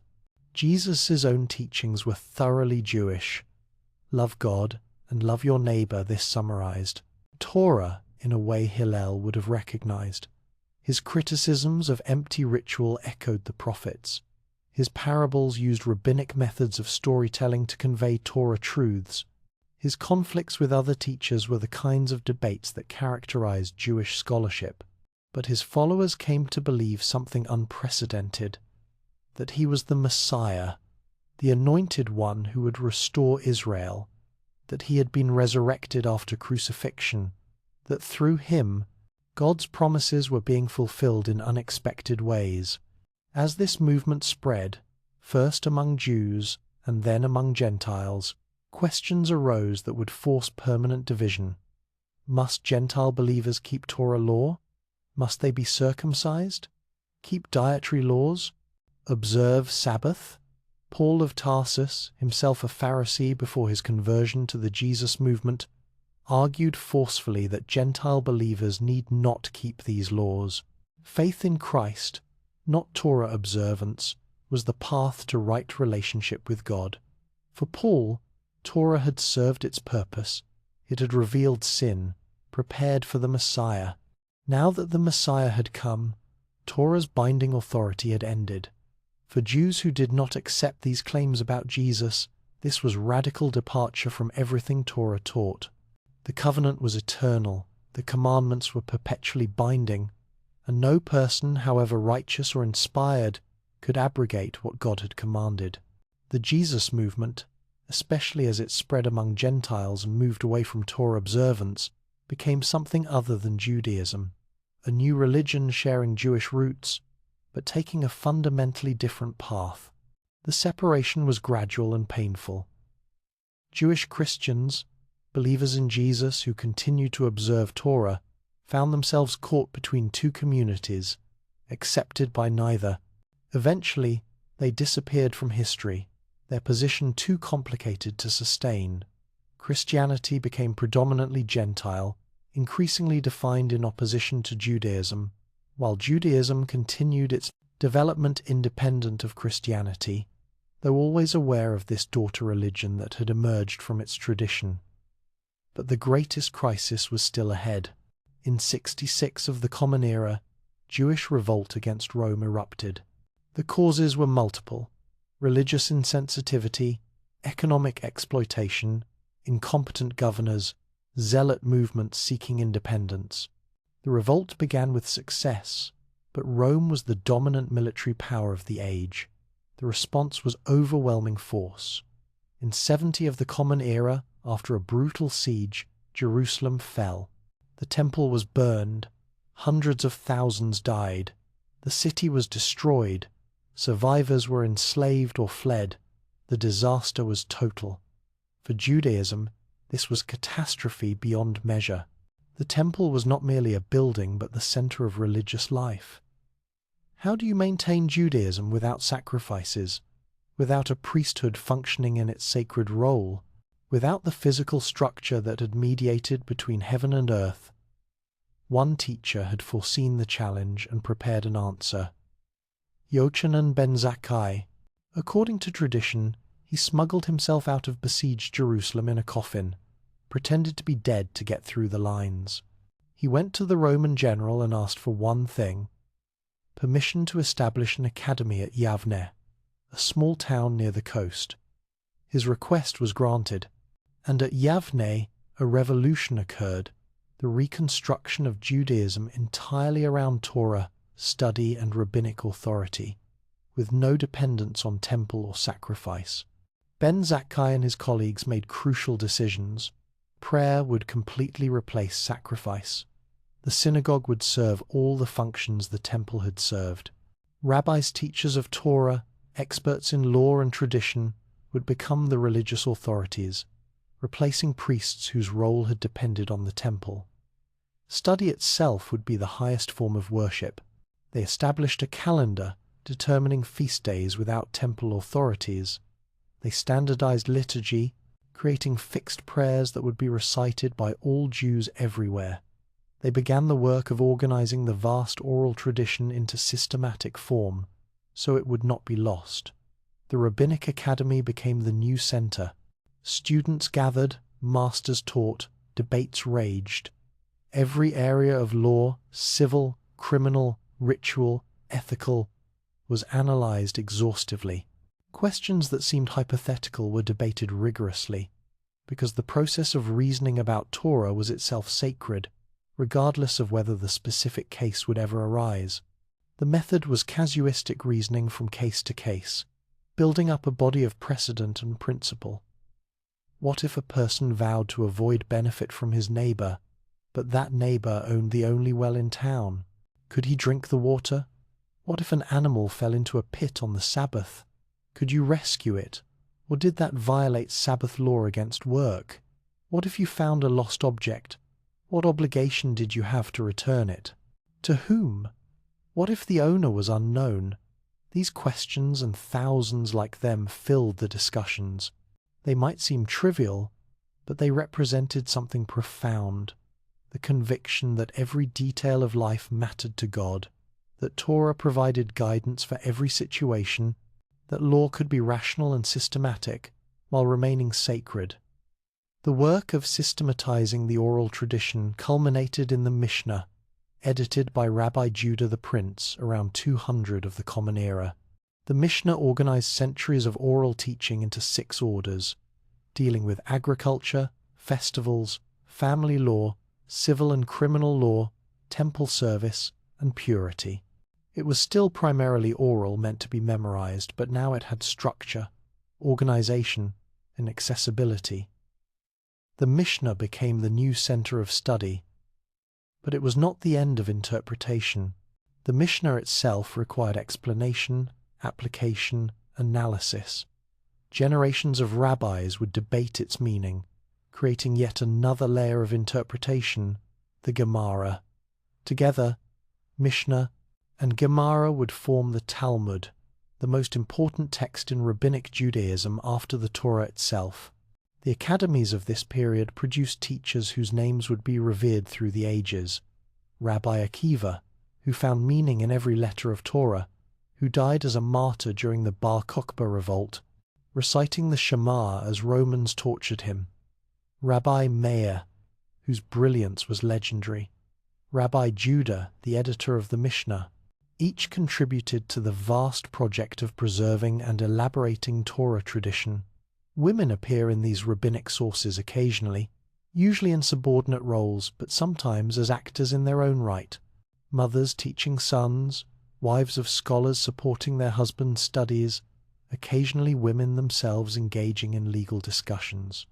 The sources were written by men and reflect patriarchal assumptions, but they preserve glimpses of women's participation in this textual culture. The synagogue liturgy developed into the form that would characterize Jewish worship for the next 2,000 years. The Amidah prayer, 18 benedictions recited 3 times daily, gave structure to prayer life. The daily recitation of the Shema affirmed God's unity. The Torah reading cycle ensured that the entire Torah would be read annually. The addition of prayers for different occasions, weddings, funerals, festivals, fast days, created a complete liturgical system. Ritual objects took on deeper significance. The mezuzah on doorposts reminded of Torah commandments. Tefillin, small boxes containing Torah passages, bound on arm and head during morning prayers, made literal the instruction to bind God's words as signs on your hands and frontlets between your eyes. The talit prayer shawl with ritual fringes fulfilled the commandment to wear fringes as reminders. These physical objects kept Torah present, visible, tangible. The home became increasingly central as the site of religious practice. The Sabbath meal with its rituals, lighting candles, blessing wine and bread, singing hymns created a weekly sanctuary in time. The Passover Seder developed into an elaborate ritual meal, retelling the Exodus story through foods, songs, questions, and discussion. Bar mitzvah ceremonies marked boys' entry into religious maturity. Judaism was becoming a complete civilization, not just a religion in the narrow modern sense, but a total way of life, encompassing law, ethics, theology, ritual, community structure, family life, education, calendar, and worldview. Torah was the organizing principle of all of it, the sacred text that provided meaning and direction for every aspect of existence. The rabbis understood their project clearly. They were preserving Judaism for an indefinite exile. They did not know when or if return would come, when or if the temple would be rebuilt. They had to create a Judaism that could survive anywhere, that required nothing but community, text, and commitment. And they succeeded. The Judaism that emerged from the rabbinic academies of the first centuries of the Common Era would prove astonishingly resilient, adaptable to radically different circumstances, capable of surviving persecutions, expulsions, and genocides that would have destroyed any other people. The temple was gone, never to be rebuilt, but Torah remained, and Torah, interpreted through rabbinic tradition, studied intensively, applied carefully, lived faithfully, would prove sufficient. It would have to be. The long exile was just beginning. The Roman Empire stretched from Britain to Mesopotamia, from North Africa to the Rhine, and within that vast expanse, Jewish communities maintained their distinct identity, bound together by Torah even as they adapted to radically different circumstances. The destruction of the temple had not destroyed the people. If anything, it had confirmed what exile had taught centuries before. Jewish identity required no geographic center, no political sovereignty, no physical structure. It required only text, practice, and community. By the 3rd century of the Common Era, 2 great centers of Jewish learning had emerged, representing different approaches yet sharing fundamental commitment to Torah. In the land of Israel, despite Roman oppression, academies continued producing scholars and refining tradition. And in Babylonia, that ancient land of exiled Jewish communities thrived under Persian rule, creating academies that would become the most influential centers of Jewish learning for centuries. The Babylonian academies, most famously those at Sura and Pumedita, attracted students from across the Jewish world. Here, the discussion of Mishnah that had begun in Israel continued and expanded. Every line of the Mishnah was subjected to exhaustive analysis. What was the reasoning behind this law? How did it relate to biblical text? What if circumstances changed slightly, would the law still apply? What about edge cases, unusual situations, hypothetical scenarios? The discussions were not dry legalism, but passionate engagement with how to live. Behind questions about lost property or disputed contracts or festival observance lay deeper questions. What does justice require? How do we balance competing values? What kind of society does Torah envision? The legal details were the vocabulary through which profound ethical and theological conversations occurred. Consider the debates preserved in the Talmud, that vast sea of rabbinic discussion that would eventually comprise the Mishnah and its commentary, the Gemara. A typical page shows the original Mishnaic text surrounded by layers of commentary, challenges to the Mishnah's reasoning, alternative positions, supporting arguments, tangential discussions that spiral off into entirely new topics before returning to the original question. It is not linear argument, but associative exploration, following wherever the logic or the text leads. The Babylonian Talmud, completed around the 5th century, would become the authoritative text for Jewish law and practice. It was massive, thousands of pages, representing centuries of accumulated wisdom. To study a page of Talmud was to enter conversation with dozens of scholars across centuries, weighing arguments, following reasoning, reaching conclusions that themselves would be starting points for further analysis. But Talmud was not the only form Torah culture took. In the land of Israel, scholars developed a parallel Talmud. The Jerusalem Talmud organized similarly, but with different emphases, different traditions, sometimes different conclusions. The 2 Talmuds represented regional variations within a shared commitment to the Mishnah and to rigorous analysis of Torah law. And then came the Masoretes, those scribal families dedicated to preserving the biblical text with absolute precision. They worked primarily in Tiberias, on the western shore of the Sea of Galilee, between the 6th and 10th centuries. Their task was enormous. Hebrew had originally been written with consonants only.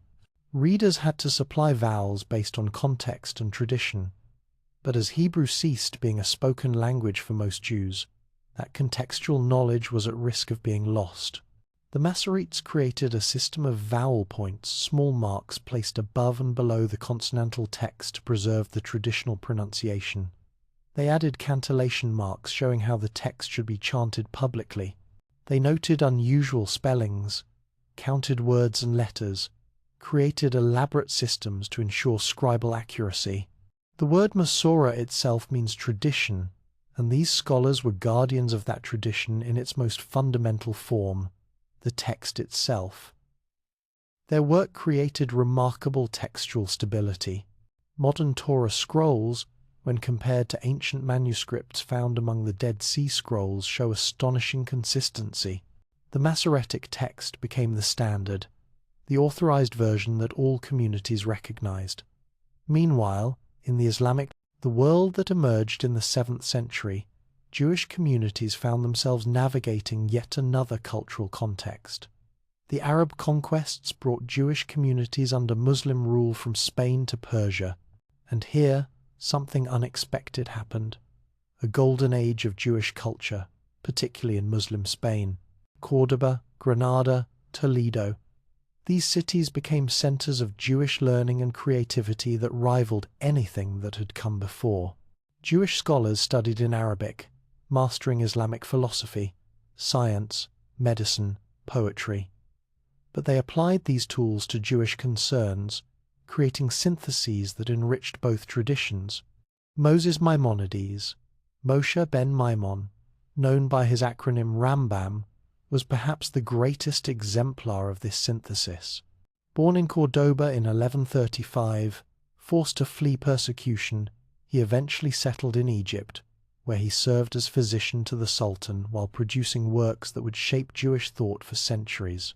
His great legal code, the Mishneh Torah, systematically organized all of Jewish law, making accessible what had been scattered through thousands of Talmudic pages.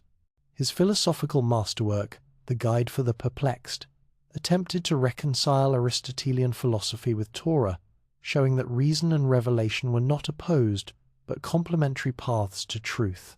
Maimonides was controversial. Some thought his philosophy too Greek, his rationalism dangerous to faith. But his influence was undeniable.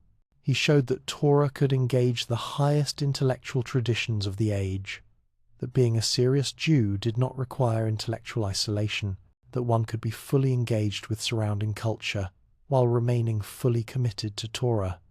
Spanish Jewish culture produced remarkable poetry. Poets like Judah Halevi and Solomon ibn Gabirol wrote in Hebrew using Arabic meters and forms, creating religious poetry of stunning beauty. They wrote secular poetry too about wine, love, friendship, nature, showing that Hebrew was not merely a sacred language but a complete literary vehicle. Halevi's poems expressed passionate love for the land of Israel even as he lived in Spain. His liturgical poetry entered the prayer book, still recited today. His philosophical dialogue, the Kuzari, defended Judaism against philosophical and religious challenges, arguing that Judaism's truth was not merely rational but experiential, rooted in historical encounter with the divine at Sinai. The world of Jewish mysticism, Kabbalah, also flourished in medieval Spain. The Zohar, the foundational text of Kabbalah, was composed in 13th century Spain, though traditionally attributed to the 2nd century Rabbi Shimon bar Yochai.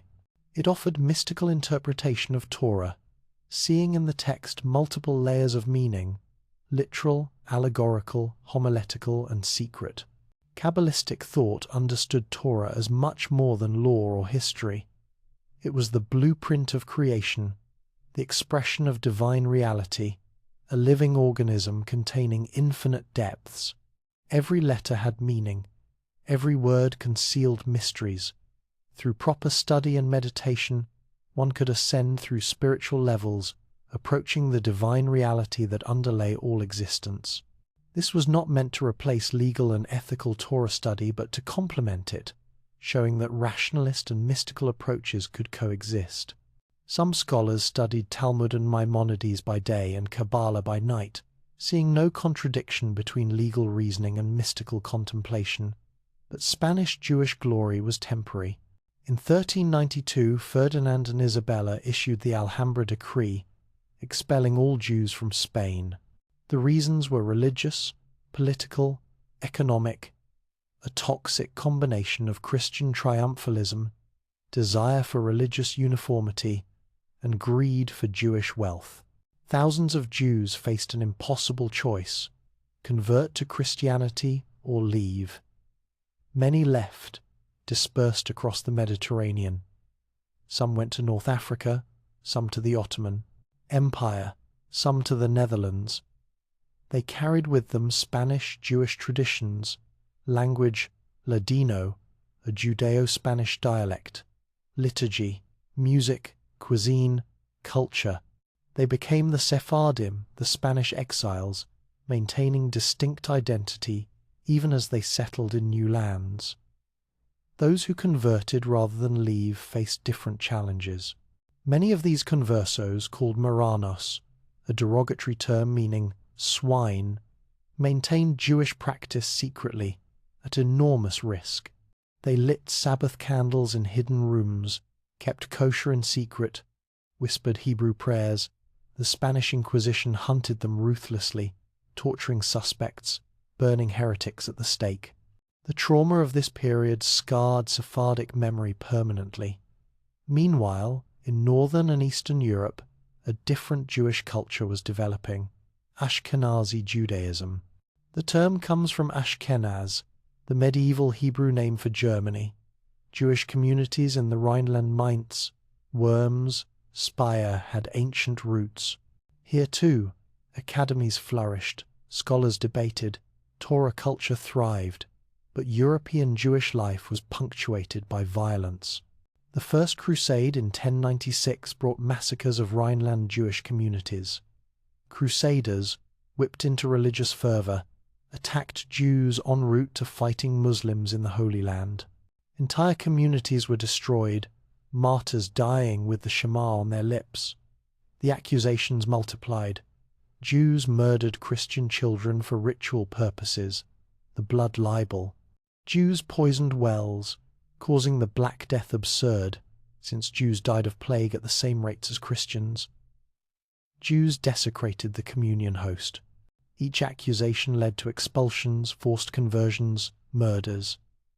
Medieval Jewish life in Christian Europe was always precarious, security always temporary. Yet Torah study continued.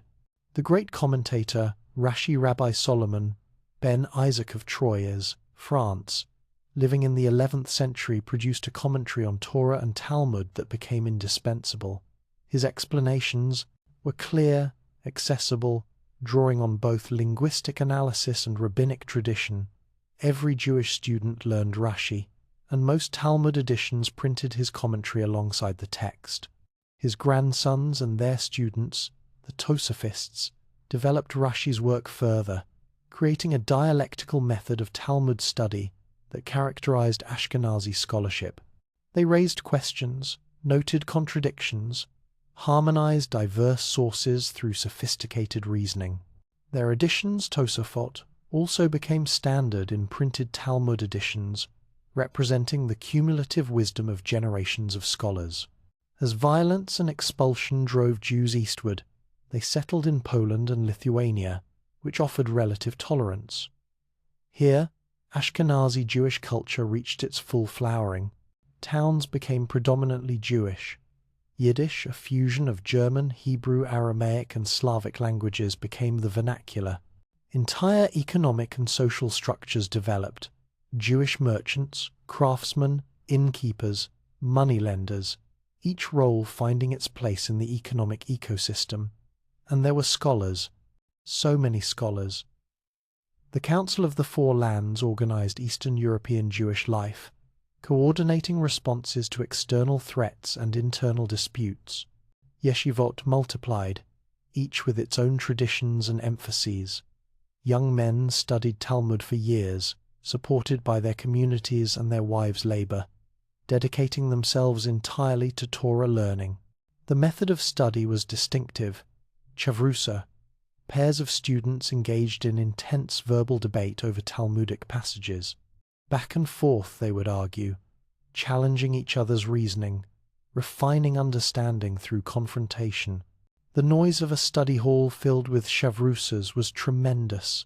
Dozens of pairs shouting arguments, gesticulating, completely absorbed in the text and its implications. Vilna, in Lithuania, became known as the Jerusalem of the North. Its legendary Gaon, the title means genius, was Elijah ben Solomon Zalman.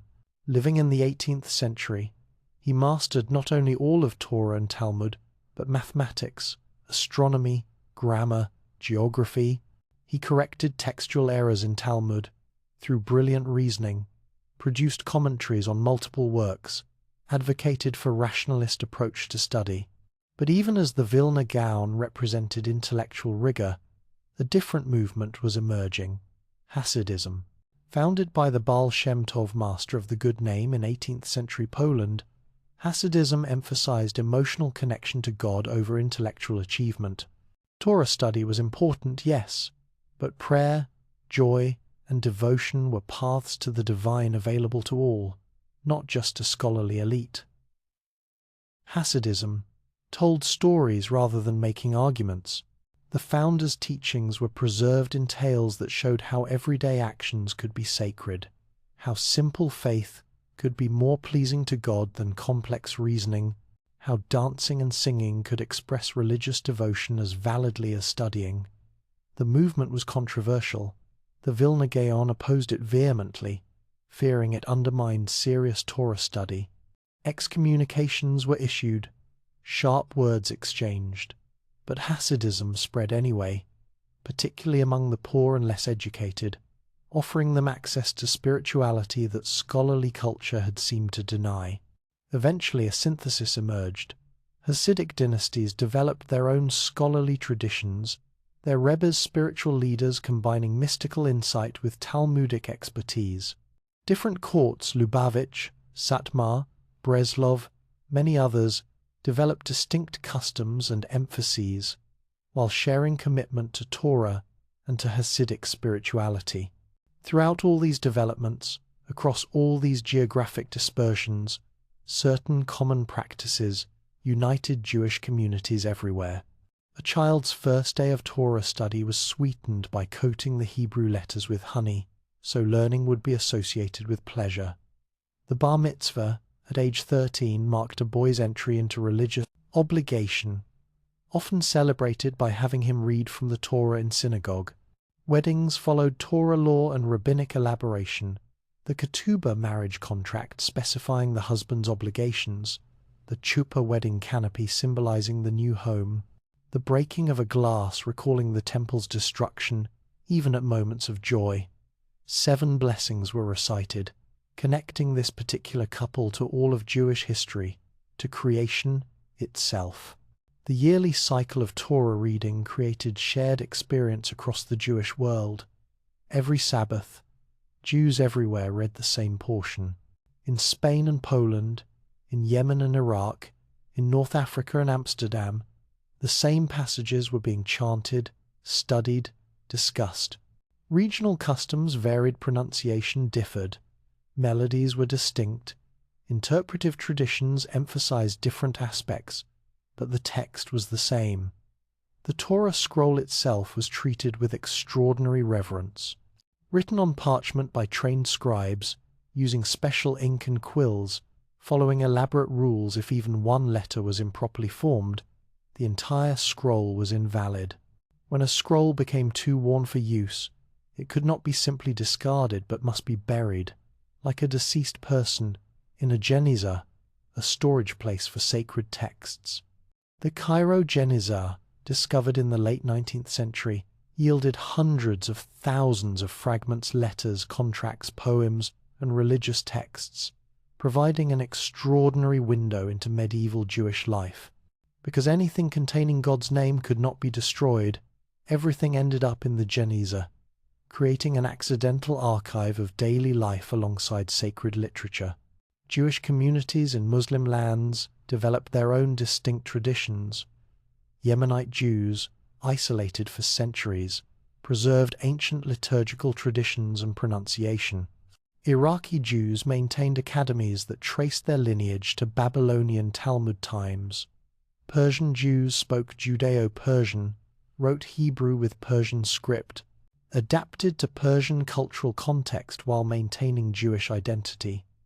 Ethiopian Jews, Beta Israel, had Torah, but not Talmud, suggesting their separation from the main Jewish community occurred before the rabbinic period.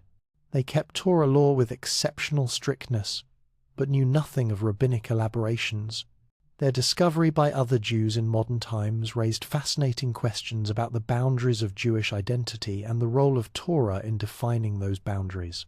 Women's relationship to Torah learning remained complex and contested. Some communities educated girls in Hebrew reading and religious basics. Others limited girls' education to practical skills and ethical teachings.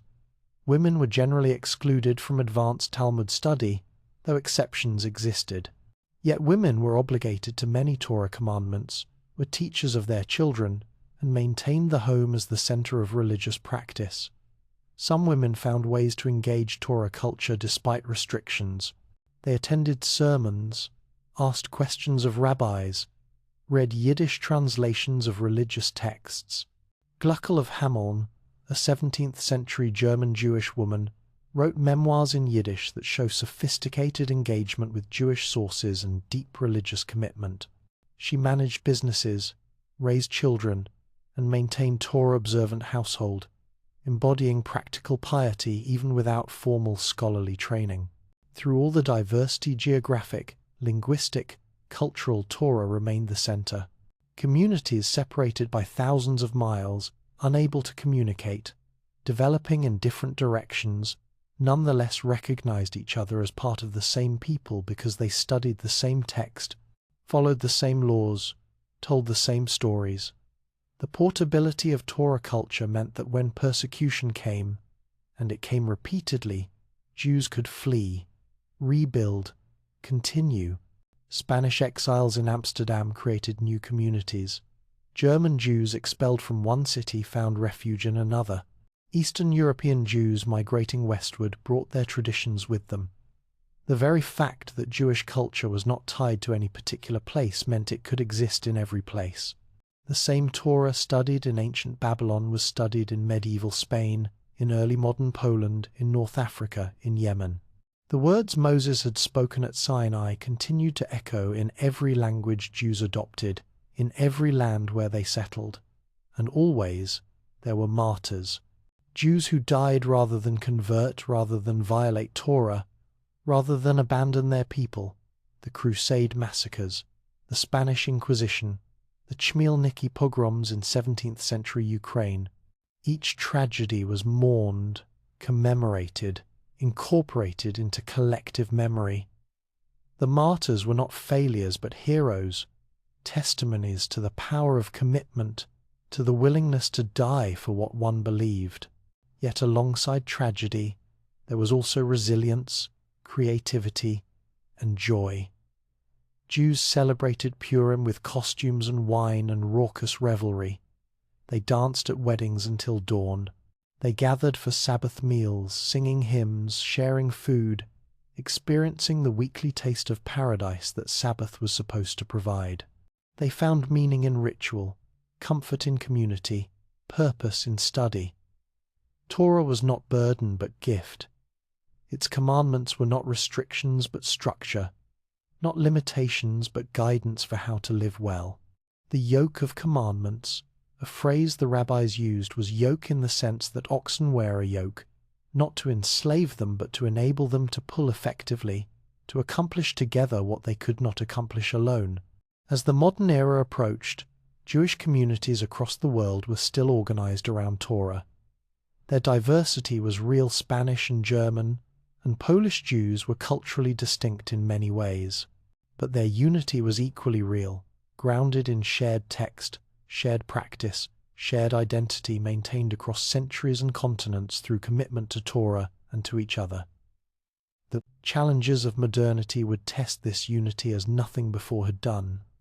But that story of how traditional Torah culture encountered enlightenment, nationalism, secularism, and genocide was still ahead, waiting to unfold in ways that would transform Judaism yet again, while confirming its remarkable capacity for survival and adaptation. The walls were falling, not literal walls, though some of those too, but the invisible walls that had separated Jewish communities from the broader European world for centuries. The Enlightenment, that great intellectual movement that championed reason, individual rights, and universal values, reached the Jewish quarters in the late 18th century. And with it came a question that would redefine Judaism. Could Jews be modern citizens while remaining Jews? For 1,000 years the answer had seemed obvious. No, Jews were a separate people, living under their own laws, governed by their own authorities, maintaining distinct identity through separation. European states had reinforced this, confining Jews to ghettos, restricting their occupations, denying them citizenship rights. Jews were tolerated aliens, not full members of society. The French Revolution changed this calculus. In 1791, France granted Jews citizenship not as a collective with special status, but as individuals with equal rights. The condition was explicit, captured in a phrase from the debates: everything for Jews as individuals, nothing for Jews as a nation. You could be French citizens of Jewish faith. You could not be a separate Jewish nation within France. This was emancipation, and it spread eastward across Europe through the 19th century. Each state imposed its own conditions, its own timeline, but the pattern was clear. Jews were being offered entry into modern European society with all its opportunities and possibilities. Education, professions, culture, politics doors were opening that had been locked for centuries. The question became, what price would entry demand? Must Jews abandon Torah observance to be accepted? Must they give up distinctive dress, language, customs? Must they see themselves primarily as Germans or Frenchmen or Italians who happen to practice Judaism, rather than as Jews who happen to live in those countries? Different Jews answered differently, creating divisions that still define Jewish life today. These were not merely theoretical positions, but profoundly personal choices about how to live, what to value, how to balance tradition and modernity. Moses Mendelssohn, the Berlin philosopher of the late 18th century, attempted synthesis. He mastered German culture and philosophy, corresponded with leading intellectuals, argued for Jewish emancipation. He also remained observant, keeping Sabbath and dietary laws, studying Torah daily. He translated Torah into German so Jews could read their sacred text in the language of culture and commerce. His message was essentially, be a Jew in your home, a citizen in the streets. Torah and enlightenment were compatible, but his children converted to Christianity. His synthesis, so carefully constructed, did not survive even one generation in his own family. The pull of the surrounding culture proved stronger than he had anticipated.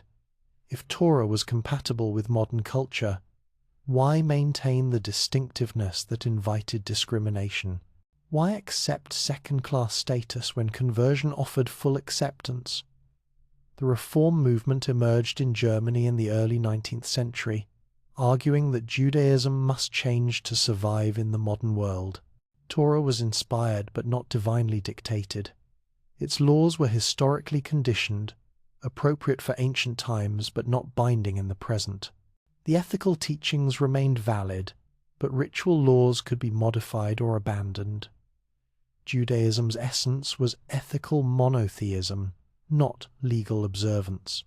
Reform synagogue looked like Protestant churches' organs, Schweier, sermon, in German not Hebrew, men and women sitting together.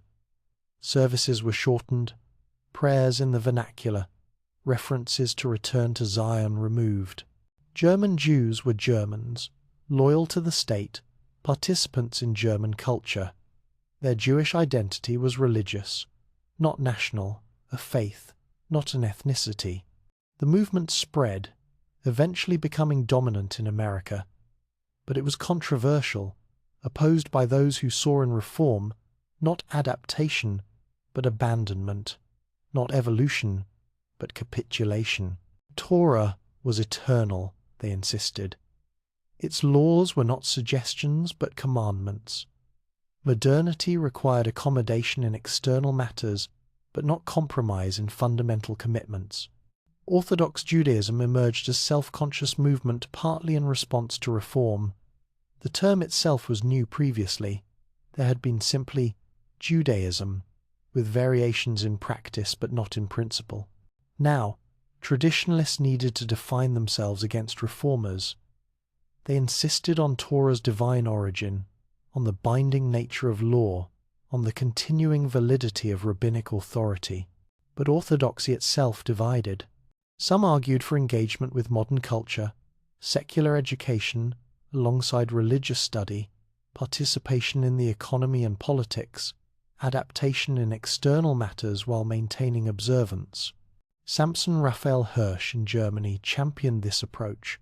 Torah, I am Derek Eretz, Torah with secular culture. Others rejected even this limited engagement. The Hungarian Orthodox, led by figures like Moshe Sofer, the Chatham Sofer, declared that the new is forbidden by Torah. Change itself was suspect. Modern culture was dangerous. The proper response was isolation, preservation of traditional ways in every detail. The 20th century brought even more dramatic transformations and challenges. Eastern Europe's massive Jewish population, millions of people living in hundreds of communities, studying in countless yeshivot, speaking Yiddish, maintaining traditional life faced the twin forces of secular nationalism and revolutionary politics. The Haskalah, the Jewish Enlightenment, arrived in Eastern Europe later than in the West, but with transformative effect. Masculine enlightened Jews advocated for secular education, productive occupations, integration into surrounding society. They mocked traditional Jewish life as backward, superstitious, economically unproductive. They wrote satires in Hebrew and Yiddish, ridiculing rabbis and their students, celebrating instead those who acquired modern knowledge. Socialism offered different path. Jewish workers in Russian and Polish factories, suffering exploitation, organized unions, joined revolutionary movements. For them, traditional Judaism was part of the oppressive old order that kept workers subordinate. The Bund, the Jewish labor movement, was secular, socialist, internationalist. It championed Yiddish culture but rejected religious observance, Torah study, and synagogue life. Zionism emerged as yet another response to modernity and to anti-Semitism that persisted despite emancipation. The Dreyfus Affair in France shocked assimilated Western European Jews. If France, the birthplace of emancipation and enlightenment, could convict a Jewish army officer on false charges amid anti-Jewish hysteria, then was assimilation really possible? Was acceptance really achievable? Theodor Herzl concluded it was not. His solution? Political sovereignty, a Jewish state, normalization through nationalism. Jews should be like other peoples with their own land, their own government, their own culture. In his vision, this state would be secular, modern, European in character but Jewish in composition. But religious Zionists had different vision. Rabbi Abraham Isaac Kook, chief rabbi of Palestine under British mandate, saw Zionist settlement as beginning of messianic redemption. The secular pioneers building farms and cities were, unknowingly, doing sacred work. Their return to the land was part of divine plan. Torah and nationalism could be synthesized. Ultra-Orthodox Jews largely rejected Zionism in both forms. Human efforts to establish Jewish sovereignty before the Messiah came were presumptuous, even heretical. The exile was divinely decreed. Only God could end it. Secular Zionism was particularly dangerous. It replaced Torah with nationalism, sacred identity with political identity, devotion to God with loyalty to state. Then came catastrophe beyond imagination. The Holocaust, the Shoah, the systematic murder of 6 million Jews by Nazi Germany and its collaborators. Entire communities were destroyed. Yeshivot that had existed for centuries were obliterated. Hasidic dynasties were wiped out. The great centers of Eastern European Jewish life, Warsaw, Vilna, Lvov, Budapest, saw their Jewish populations murdered or scattered. The theological questions were overwhelming. Where was God? How could this happen? Was the covenant broken? Had Torah failed to protect its people? Some lost faith entirely. How could one believe after Auschwitz? Others found faith strengthened survival itself was miracle. Obligation to continue was paramount. Rabbi Joseph Soloveitchik, the leading modern Orthodox thinker of the 20th century, argued that after the Holocaust, asking why was futile. The proper question was, what now? How do we respond? How do we rebuild? How do we ensure Jewish continuity? The answer was commitment to Torah study, to observance, to building institutions, to having children and teaching them. The establishment of Israel in 1948, just 3 years after the Holocaust ended, seemed to many a form of redemption, if not complete, then partial. A state existed, a refuge existed. Hebrew, the language of Torah and prayer, was revived as a living language. This was unprecedented in history, an ancient language, preserved for liturgy, becoming the daily speech of millions. But Israel's relationship to Torah was complicated. The state was founded, primarily by secular socialists who saw Judaism as cultural heritage, not religious obligation.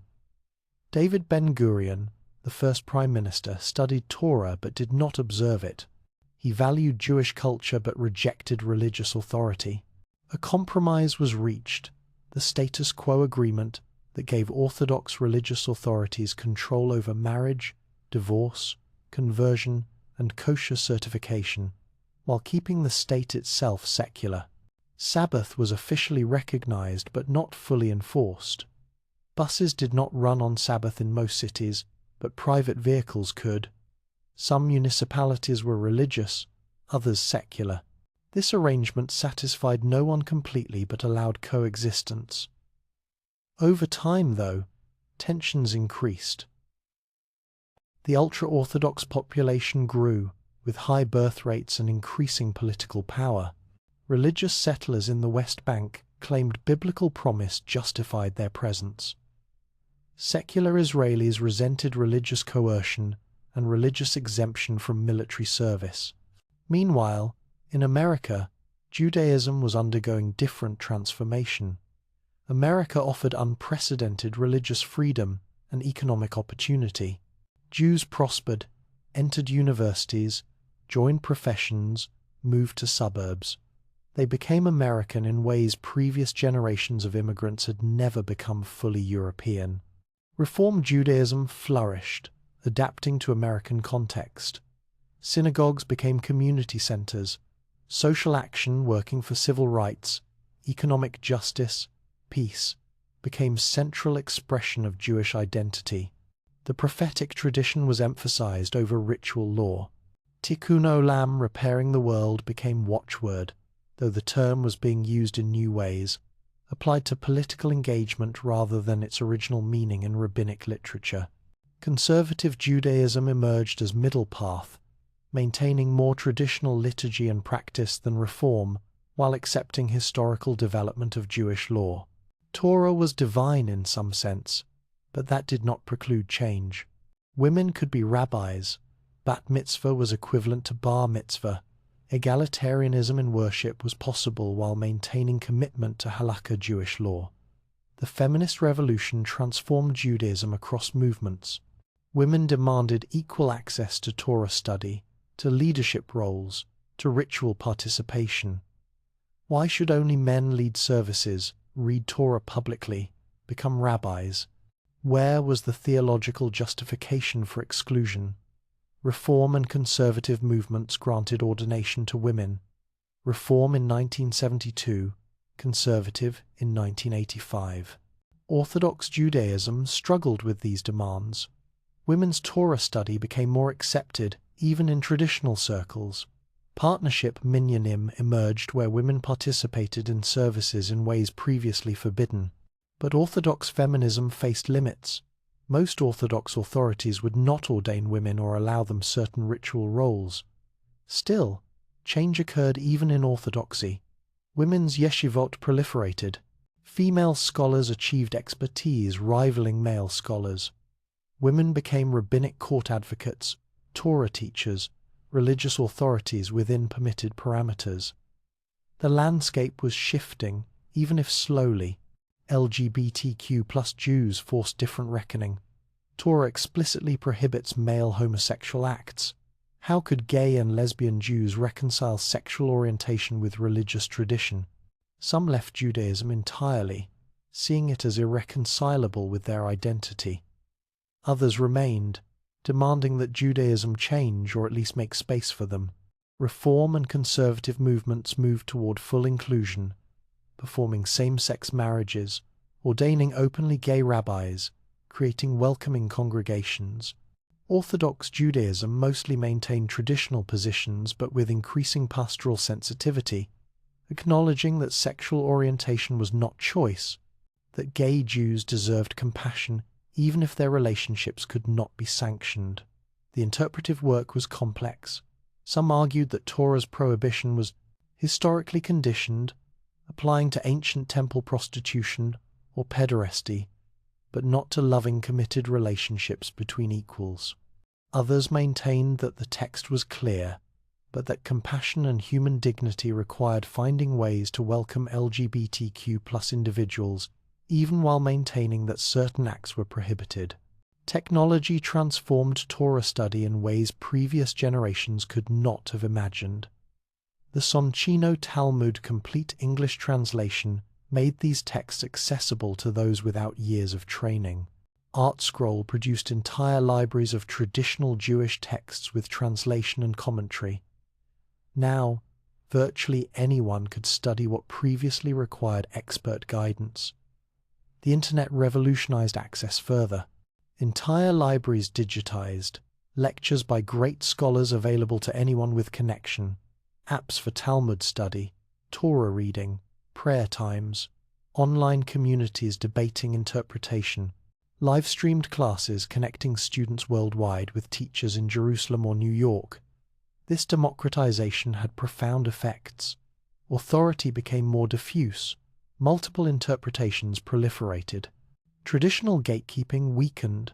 A person in a small town could learn directly from leading scholars without moving to a major center. The positive was expanded access.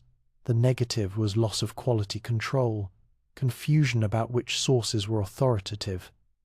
New Jewish communities emerged that challenged categories. Jews by choice converts brought fresh perspectives, asking questions born Jews might not ask, seeing Torah with eyes not conditioned by lifetime immersion. Their presence raised questions about boundaries of Jewish identity, about whether Jewish peoplehood was primarily ethnic or religious. Interfaith families became increasingly common, especially in America. When one parent was Jewish and the other not, how was the child raised? Reform Judaism eventually accepted patrilineal descent. A child with a Jewish father could be considered Jewish, breaking with traditional matrilineal descent. This decision created divisions, as Orthodox and conservative Jews did not recognize these children as Jewish, complicating questions of marriage and religious status. Ethiopian Jews, Beta Israel, immigrated to Israel in dramatic airlifts during the 1980s. Their Torah knowledge was deep, their observance strict, but their lack of rabbinic tradition raised questions. Were they really Jewish? Israeli rabbinate demanded conversions in some cases, creating pain and controversy. The episode highlighted tensions between ethnic and religious definitions of Jewishness. Haredi ultra-Orthodox communities grew dramatically, especially in Israel and certain American cities. They maintained complete separation from secular culture, raised large families, devoted themselves entirely to Torah study. Their men often studied full-time, supported by wives' work and government stipends. Their commitment was total, their communities insular, their influence growing through demographic weight. Critics charged they were parasitic, refusing military service, accepting welfare while contributing little economically. Defenders argued they preserved authentic Judaism, that their study sustained the world spiritually, that their way of life represented Torah at its purest. The debates were fierce, touching fundamental questions about Judaism's relationship to modernity and to the state. Meanwhile, liberal Judaism faced different crises. Continuity. Intermarriage rates exceeded 50% in some communities. Many Jews were unaffiliated, neither joining synagogues nor practicing at home. Jewish literacy declined. Surveys showed many could not name the 5 books of Torah. The freedom of modern society meant Judaism was optional. Many chose to opt out. Yet there were also Renaissance movements. Chavarot small fellowship groups created intimate Jewish community without requiring formal affiliation. Jewish renewal brought music, meditation, creativity to prayer. Limud conferences drew thousands for days of intensive Jewish learning across all denominations. Birthright sent young diaspora Jews to Israel for free trips, strengthening connection to Jewish peoplehood. Torah study itself diversified dramatically. Academic Jewish studies programs applied critical historical methods to Torah, treating it as ancient Near Eastern literature shaped by human authors, redactors, or historical contexts. This approach troubled. Traditionalists treating Torah as merely human composition seemed to deny its divine character. But even among the observant, historical consciousness increased. Scholars traced development of legal positions, showed how interpretations changed over time, acknowledged human dimensions of textual transmission. This did not necessarily mean rejecting divine origin, but it complicated simple faith in unchanging tradition. Women's Torah scholarship flourished in new ways. Nechama Leibowitz in Israel created commentary that became standard text. Judith Plaskow articulated feminist theology challenging patriarchal assumptions. Rachel Adler developed feminist halakhic reasoning. Haviva Ner David was ordained by private Orthodox ordination, working in grey zones of authority. These women and others showed that serious engagement with Torah was not male domain. Contemporary rabbis grappled with bioethics questions Torah could not have anticipated. In vitro fertilization, surrogacy, genetic engineering, end-of-life decisions, these required applying ancient principles to unprecedented situations. The deliberations showed Torah's flexibility or its limitations, depending on perspective. Environmental awareness brought new Torah readings. Baltash Chit, the prohibition against wanton destruction, was reinterpreted as environmental principle. The sabbatical year for land became model for sustainable agriculture. Genesis's command to till and tend the garden was read as environmental stewardship. Eco-kashrut movements considered ethical and environmental factors in food choices beyond traditional dietary laws. Social justice work was grounded in Torah values by many Jews. The prophetic tradition's concern for widow, orphan, stranger became mandate for activism. Exodus narrative of liberation from slavery inspired solidarity with oppressed peoples. Leviticus's "love the stranger" was invoked in immigration debates. Torah became resource for progressive politics, though others found different political messages in the same texts. The question, "What does Torah mean today?" received countless answers. For some, it meant daily legal observance, maintaining practices unchanged for centuries. For others, it meant ethical orientation, guiding values without binding law. For still others, it meant connection to people and history, cultural identity without necessarily religious belief. What remained constant across this diversity was engagement. Jews who rejected Orthodox observance still debated Torah's meaning. Secular Israeli politicians quoted biblical verses.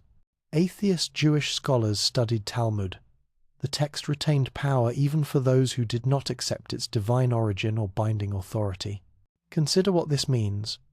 A text composed roughly 3,000 years ago, in a small ancient Near Eastern people's experience, continues to generate meaning, debate, commitment, controversy for millions today. It has been translated into dozens of languages, interpreted through countless methods, applied to situations its authors could never have imagined. Torah survived the destruction of both temples. It survived exile and dispersion. It survived the Holocaust. It survived modernity, secularization, assimilation. Each challenge forced adaptation, but the core remained. Words written on scrolls, studied intensively, debated passionately, lived faithfully by some, and struggled with honestly by others. The future is unknown. Will Judaism survive another century? Will Torah remain central or become marginal? Will continuity depend on Orthodox communities with high birth rates and strong commitment? Will liberal movements find ways to transmit identity to future generations? Will Israel's experiment in Jewish sovereignty succeed? Will diaspora communities thrive or decline? These questions have no certain answers, but history suggests that predictions of Judaism's demise are premature. Reports of its death have been frequent after each catastrophe, each persecution, each wave of assimilation, yet it persists, adapting, transforming, surviving. Perhaps this is Torah's ultimate lesson: resilience. The words given in the desert to a people with nothing proved more durable than empires, stronger than armies, more lasting than temples. They created identity that could survive anything because it was portable, internalized, maintained through practice and study, rather than depending on geography or political power. Stand in a synagogue on any given Sabbath, anywhere in the world. Watch as the Torah scroll is removed from the ark, carried through the congregation, laid on the reading desk. Listen as the ancient words are chanted in the ancient melody, the same words read last week in Jerusalem and next week in Buenos Aires and yesterday in Mumbai. Observe children following along, adults listening, the community gathered around this text that has gathered their ancestors for millennia. This is not merely history. This is living tradition, ancient and contemporary simultaneously, particular to one people, yet containing wisdom that speaks to universal human concerns. The questions it raises: how should we live? What is justice? How do we balance individual and community?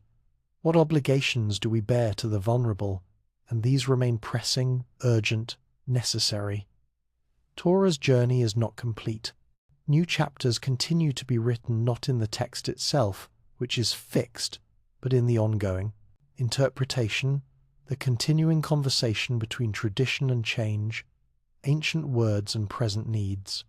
Each generation must decide what Torah means for them, how to honor the past while living authentically in the present. The desert mountain where it began is largely forgotten. Its exact location uncertain, but the words spoken there echo still, in study halls and living rooms, in synagogues and academic conferences, in the minds and hearts of those who continue to wrestle with this text, refusing to let it go, knowing it has something yet to teach. That wrestling itself is the point. To engage Torah is to enter a conversation that spans centuries and continents, to add one's voice to the accumulated wisdom of generations. The text is fixed, but meaning is made anew in each reading, each interpretation, each life lived in response to its call. And so, the story continues. Ancient words, living people, endless interpretation. This is Torah's gift and its mystery, that it remains endlessly generative, capable of speaking to each generation in its own language, addressing each era's unique challenges while maintaining continuity with a tradition that stretches back to that original moment of revelation in the desert. However, one understands that moment. Whatever one believes about its origin, the journey from Sinai is not complete. It continues in every study session, every Sabbath observance, every ethical choice made in response to Torah's call.